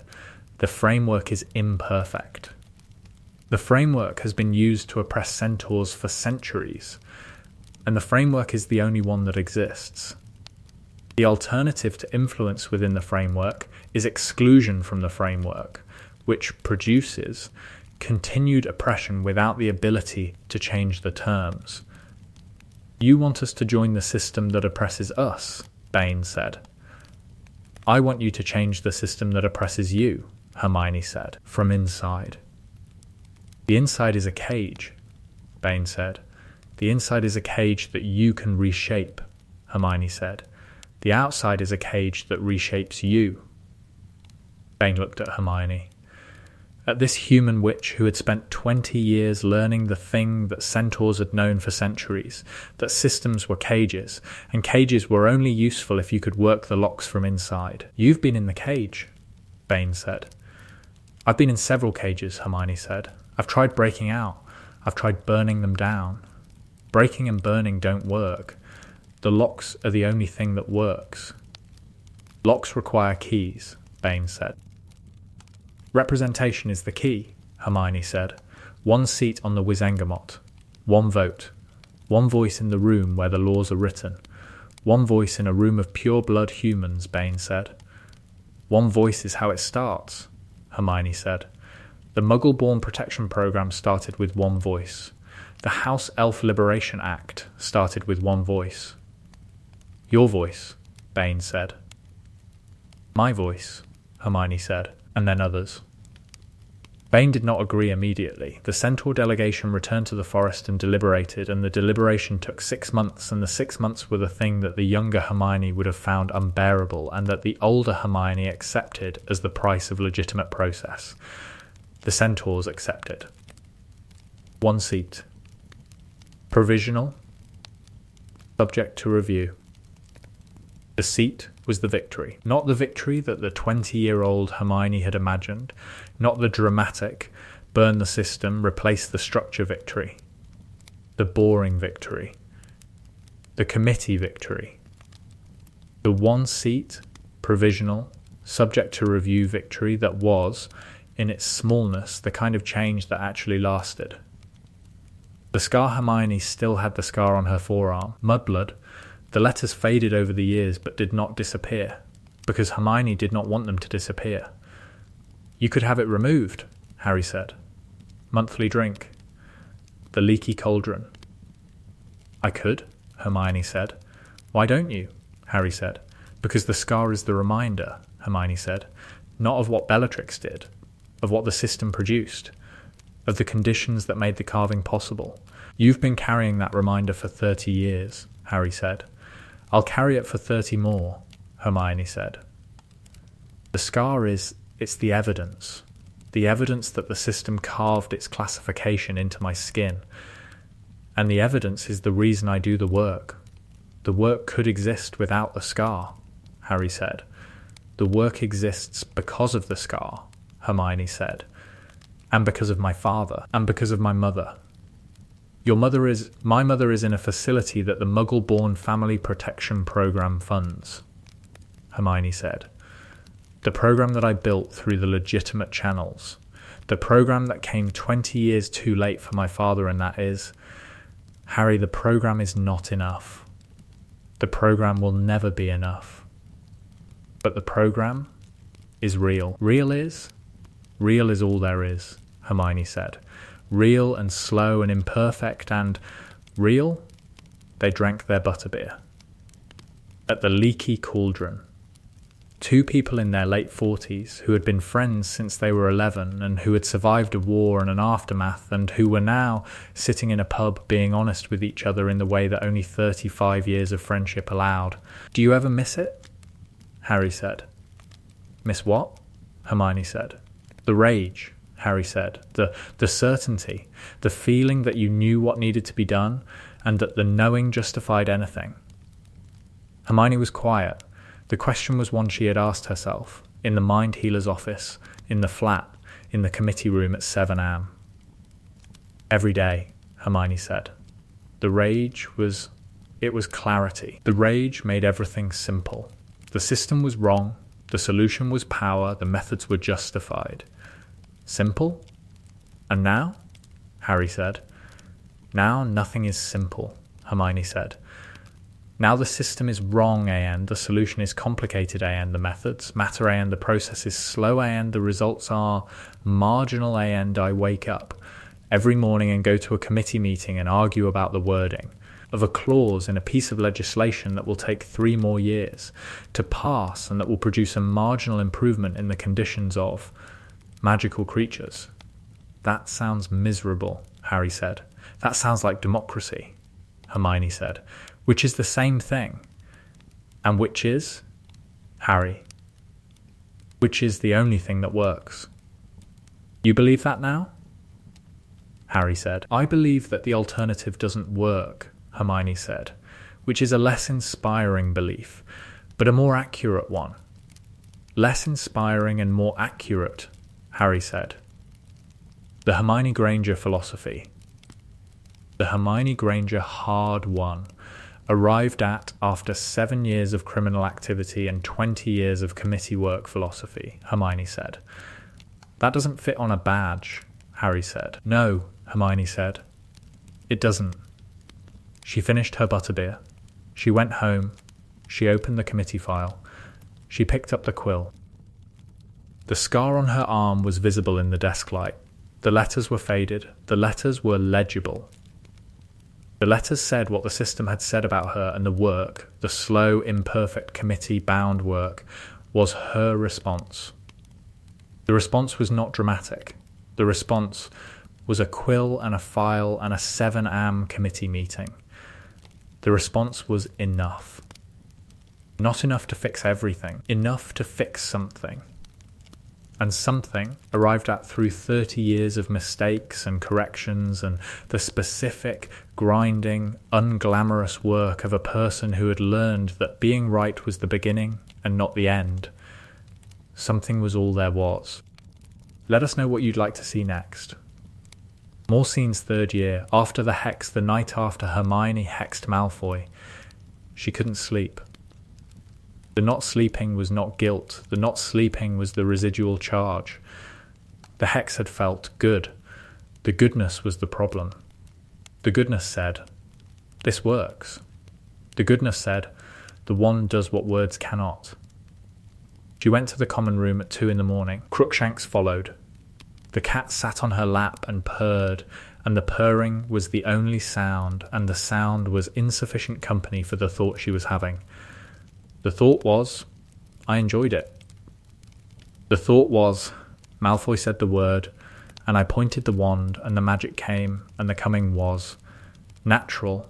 The thought was, if I'm honest, the hex was more satisfying than the SPEW. Petition? The petition produced nothing. The hex produced a result.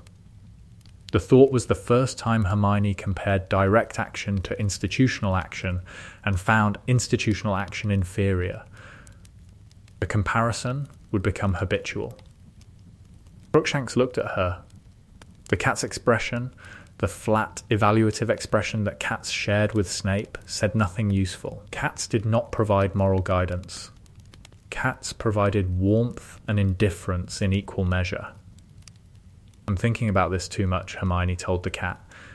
The cat did not respond. It was just a hex, Hermione told the cat. The cat did not respond to this either. Cats, unlike best friends, did not offer reassurance. The absence of reassurance was, in its way, more honest than reassurance would have been. Fourth year, the Yule Ball, was the night Hermione discovered that the wizarding world's pure blood hierarchy extended to social events. Victor Krum asked Hermione. Victor was famous, talented, and, significantly, not British. Victor did not know Hermione's blood status. Victor asked because Hermione was interesting, which was a criterion that the British wizarding social structure had not been designed to accommodate. Hermione went to the ball in periwinkle blue robes. She danced with Victor. She was beautiful, which was a word that Hermione did not apply to herself, and that the ball's audience applied with surprise. Because the surprise was the evidence, the wizarding world had classified Hermione as the bushy-haired muggle-born who was clever but not desirable, and the ball revealed that the classification was wrong. "You look," Ron said, after the ball. In the common room, the sentence never finished. Ron's social vocabulary did not include the word he was looking for, and the absence of the word produced the fight. The fight about Krum. The fight about who asked whom. The fight that was not really about Krum or asking, but about the gap between what Ron felt and what Ron could say. "You're jealous," Hermione said. "I'm not jealous," Ron said. I don't know what I am." "You're jealous that someone noticed me," Hermione said. "Because you noticed me and you can't say it." Hermione, that's not, it's exactly what it is, Hermione said. "You see me. You can't say you see me, and when someone else says it, you're angry." "I'm not angry," Ron said. He was visibly angry. "Ron," Hermione said, "go to bed." "I don't want to go to bed," Ron said. I want to understand why you went with Krum." "Because Krum asked," Hermione said. "Because Krum asked first. Because Krum looked at me and saw a person he wanted to dance with rather than a classification." "I don't classify you," Ron said. "Everyone classifies me," Hermione said. "Muggle-born. Bushy-haired. Clever. The clever muggle-born girl who raises her hand too much. The classification is how the world sees me. Krum didn't see the classification. Krum saw me. I see you," Ron said. "Then next time," Hermione said, "ask." She went to her dormitory. She did not cry. She sat on the bed and thought about classifications, the classification of magic as dark or light, the classification of people as pure blood or muggle-born, the classification of girls as beautiful or not beautiful, and the thinking was the thread that connected everything. Classifications were the system. The system was maintained through classification. Breaking the system required breaking the classifications. The ball had broken one classification, the classification of Hermione as not desirable. The breaking had felt powerful. The feeling of power was the same feeling the hex had produced. The feeling said, "When I act, things change. When I wait for the system to change, nothing happens." Sixth year, the Prince's book Harry had the Half-Blood Prince's textbook. The textbook contained modifications, improvements, and spells that were not in the curriculum, spells that the Prince had invented, spells that were brilliant and dangerous, and that occupied the boundary between acceptable magic and dark magic. Hermione hated the book. The hatred was complicated. The hatred was partly academic. The hatred was partly ethical. The hatred was partly jealousy, the jealousy of a person who had been the best student in every class for 5 years and who was now watching Harry surpass her through a book she hadn't found. "The book is a shortcut," Hermione said, to Harry, in the common room. "The book is knowledge," Harry said. The book is someone else's knowledge applied without understanding, Hermione said. You're using spells you don't understand. You don't know what they do. You don't know the consequences. Sectum Sempra, Harry said. Guiltily, the spell he'd used on Malfoy, the cutting curse that had nearly killed Draco, that had produced a guilt in Harry that Hermione recognised because the guilt was the same guilt she'd felt after the stinging hex. The guilt of a person who had used magic to harm and who was confronting the gap between intent and effect. Sectum Sempra is the point, Hermione said. The book contains magic that can kill. Magic is not neutral. Magic designed to cut is not the same as magic designed to illuminate. You said the dark arts classifications were political, Harry said. I said the classifications were political, Hermione said. I didn't say all dark magic was safe. Some classifications are wrong. Some classifications are correct. The killing curse is dark. Sectum Sempra is dark. The darkness is in the design. The design of a spell that cuts human flesh is different from the design of a spell that lights a room. Then your argument about the classifications is more nuanced than you think, Hermione said.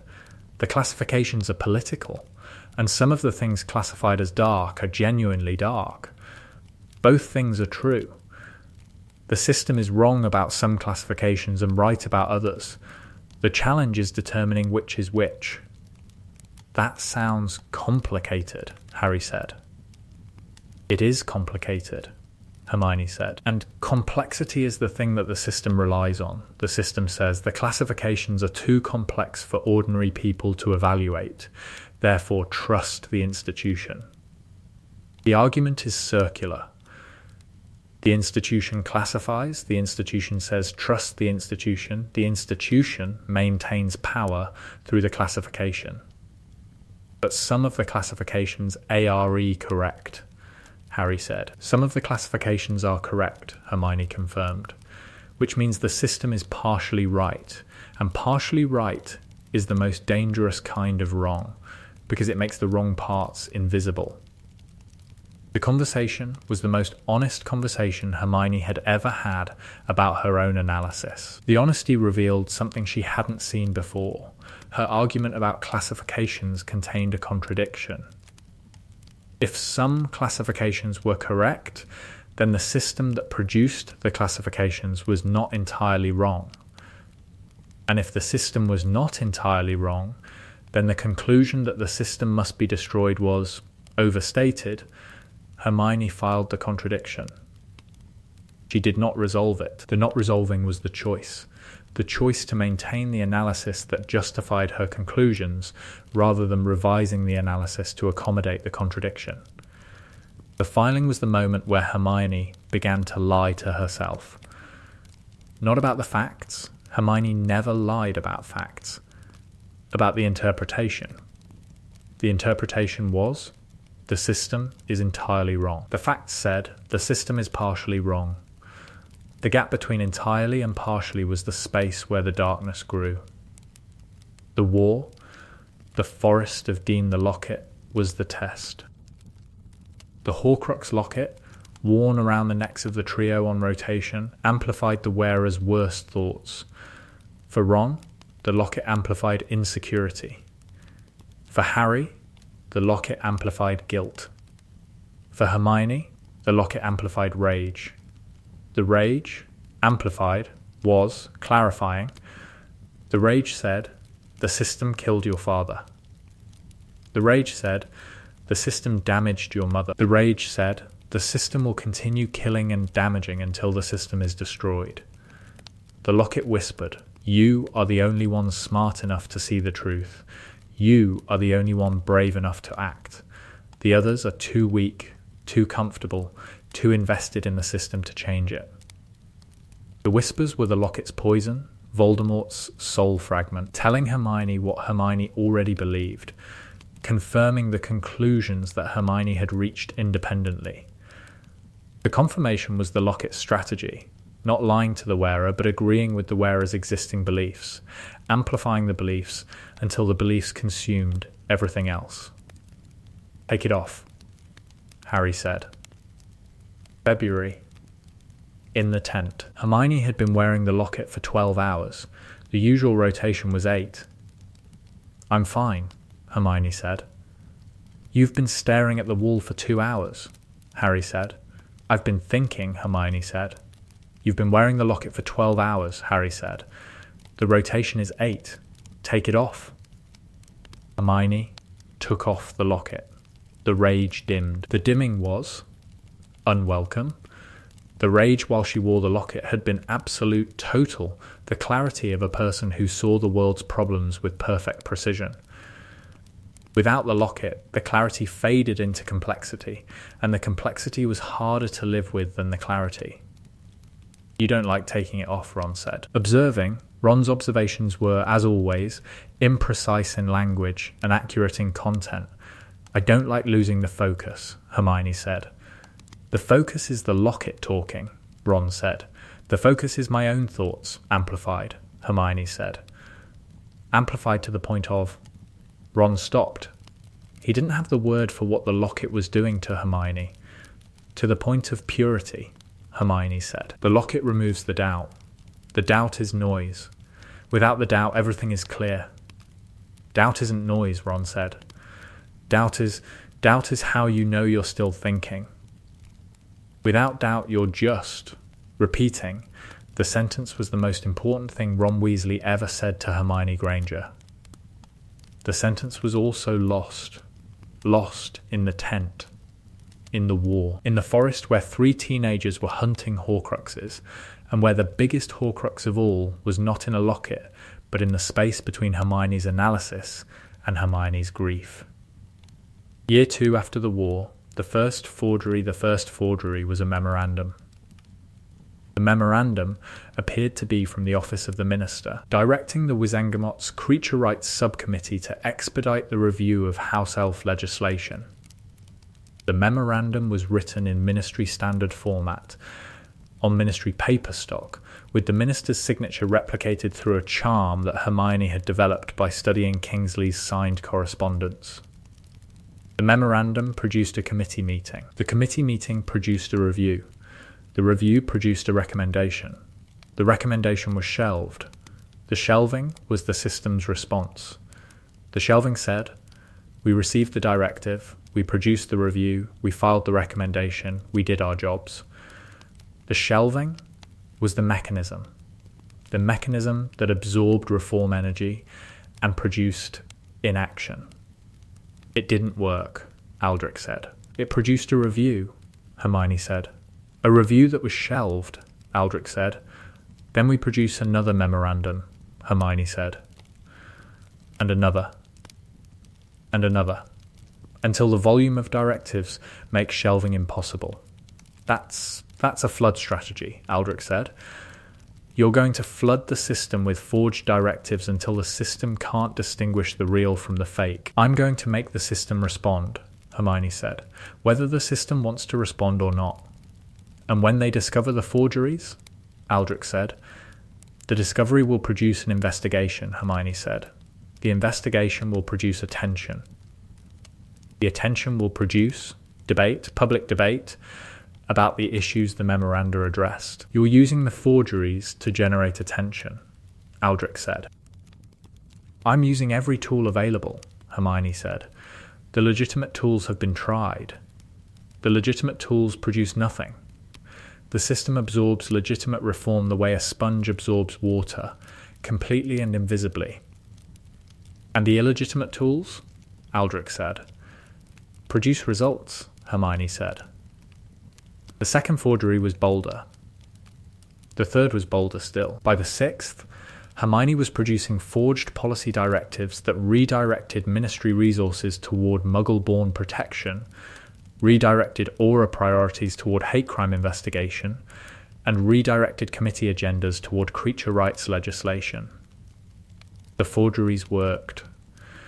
The forgeries produced the reviews and the meetings and the debates that the legitimate process had failed to produce. And the working was the validation. The validation that said the methods are justified because the methods are effective. The validation was the locket's whisper without the locket. The clarity without the Horcrux. The rage without the amplification. Hermione had become the thing the locket had wanted her to become, not through the locket's influence, but through her own. The locket had been destroyed. The analysis remained. The analysis was Hermione's. The conclusions were Hermione's. The darkness was Hermione's.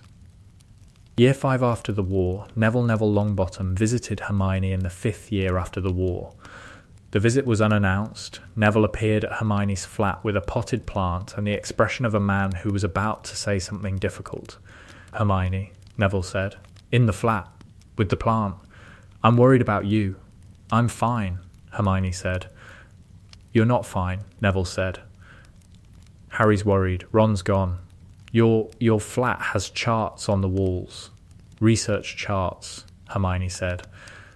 "Charts with red string connecting ministry officials to voting records to family connections," Neville said. "That's not research. That's Hermione. That looks like..." "Like what?" Hermione said. "Like the inside of a person's head who's lost perspective," Neville said. "My perspective is fine," Hermione said. "My perspective is the clearest it's ever been. That's what worries me," Neville said. "Clarity at this level it's not healthy. Healthy thinking includes doubt." "Doubt is what the system wants me to feel," Hermione said. "Doubt is the tool the system uses to slow reform. Doubt is what keeps people from going too far," Neville said. "I know something about going too far. The Carrows, during 7th year, I went too far. I pushed myself past the point where you resisted an occupation," Hermione said. "That's not going too far." "I stopped eating," Neville said. "I stopped sleeping. I took the Cruciatus 5 times in 1 week because I decided that taking it was more important than surviving it. Ginny had to force me to eat. Luna had to force me to sleep." "That's different from what I'm doing," Hermione said. "That's exactly what I'm doing," Neville said, "dressed up in policy charts instead of resistance. The mechanism is the same. A person who's decided that the mission is more important than the person." "The mission is more important than the person," Hermione said. "No," Neville said. "It's not. The mission doesn't exist without the person. And the person, Hermione, the person who started SPEW, with badges and pamphlets, the person who believed that if you presented the evidence clearly enough, the system would respond. That person is better than the person who forges ministry documents. That person was naive," Hermione said. "That person was right," Neville said. "The naivety was the method. The rightness was the principle. You've kept the rightness and abandoned the principle." "The principle didn't work," Hermione said. "The principle takes longer," Neville said. "And longer is, Hermione, longer is the part you can't stand. You can't stand the waiting. You couldn't stand it with the house elves, and you can't stand it with the ministry, and you can't stand it because waiting feels like complicity." "Waiting is complicity," Hermione said. "Waiting is patience," Neville said. "And patience is, look, I'm not going to convince you. I grow things. I know that some things take years. You don't grow things. You analyze things. Analysis is instant. Growth is not. Don't compare me to a plant," Hermione said. "I'm comparing you to a process," Neville said. "The process of change is slow. The process of destruction is fast. You've chosen fast because fast feels like action. But fast isn't building. Fast is tearing down." Hermione looked at Neville, at this man who had spent a year being tortured by Death Eaters, and who was standing in her flat telling her that her approach to justice was destructive. The irony was considerable. "You survived the Carrows," Hermione said.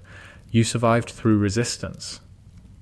"I survived through resistance and through the people who made me eat breakfast," Neville said.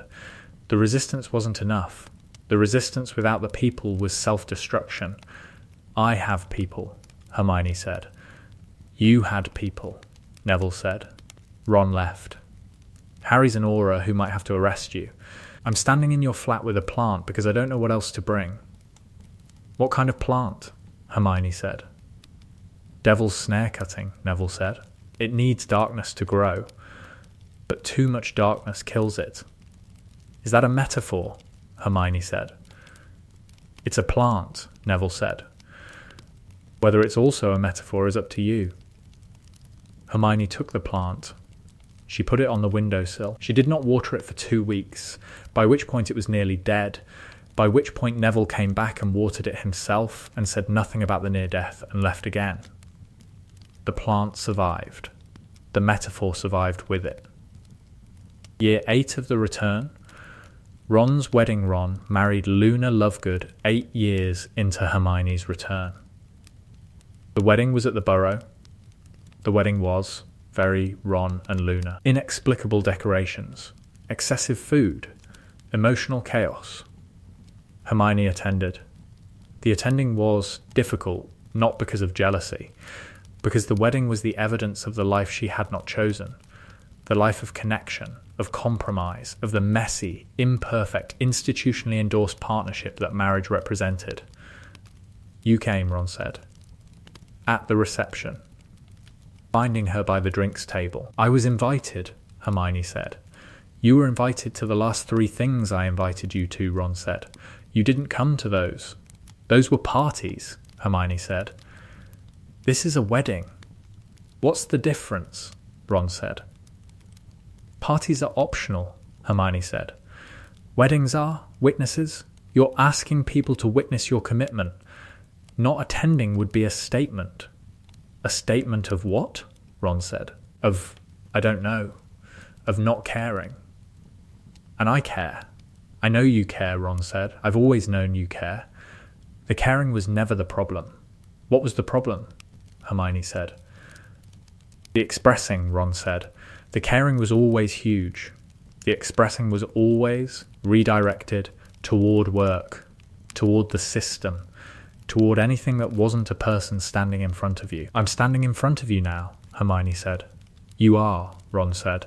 And I'm saying, Ron, I'm happy for you. Luna is exactly right. Luna is exactly wrong, Ron said. In the right way. She sees things nobody else sees. She says things nobody else says. She's the opposite of organized. The opposite of me, Hermione said. The complement to me, Ron said. Which is different. Hermione, you were the match. The intellectual match. The person who challenged me. Luna is the balance. The person who grounds me. And you needed grounding more than challenging, Hermione said. I needed someone who was present, Ron said. In the room. In the conversation. Not in the work. That's fair, Hermione said. It's not a criticism, Ron said. It's a description, Hermione said. And it's accurate. They stood by the drinks table. 2 people who had loved each other and who had not been able to make the love work because the love had been competing with a rage that consumed all available space. Are you happy? Ron said. I'm better, Hermione said. Better than I was. Happy is. Happy might come later. I hope it does, Ron said. Me too, Hermione said. Ron went back to the party. To Luna. To the life that was messy and imperfect and present. Hermione stood by the drinks table and watched, and the watching was what she did now, instead of plotting and forging and organizing. She watched. She participated in the watching. She was present for the watching. It was not enough. It was better than the alternative. The last seen Hermione Granger at 52, the office in the Department for the Regulation and Control of Magical Creatures. The desk with the files. The chair that was worn from 30 years of sitting. The Centaur Representation Act had passed. 4 Centaur seats on the Wizengamot Advisory Council. Not full voting seats, advisory. The advisory was the compromise. The compromise was the thing that Hermione would have burned the building down over at 25, and that she accepted at 52 with the tired, hard-won equanimity of a person who had learned that compromise was not surrender. Advisory seats, Harry said. Monthly drink. the leaky cauldron. Advisory seats that become voting seats in 10 years, Hermione said. Under the review clause I wrote into the legislation. A review clause, Harry said. A review clause that is legally binding and that cannot be modified without a 2/3 Wizengamot majority, Hermione said. The review clause is the guarantee. The pure blood block cannot prevent the conversion because they don't have the votes. You built a time bomb into the legislation, Harry said. I built an escalator, Hermione said. The legislation moves upward on a fixed timeline. The opposition can delay, but cannot reverse. That's very clever, Harry said. That's 30 years of committee work, Hermione said. The cleverness is in the drafting. The power is in the patience. You just said patience is power, Harry said. I know, Hermione said. Don't tell the 25-year-old me. She'd be horrified. The 25-year-old you was right about everything and wrong about how to be right, Hermione said. She finished the butterbeer. She went home. She opened the next file, the Werewolf Employment Act, year 1 of a projected 7-year legislative process, currently in the evidence-gathering phase. The scar on her forearm was visible in the desk light. Mudblood. Faded. Legible. The quill was in her hand. The file was on the desk. The 7am committee meeting was tomorrow. She began the work.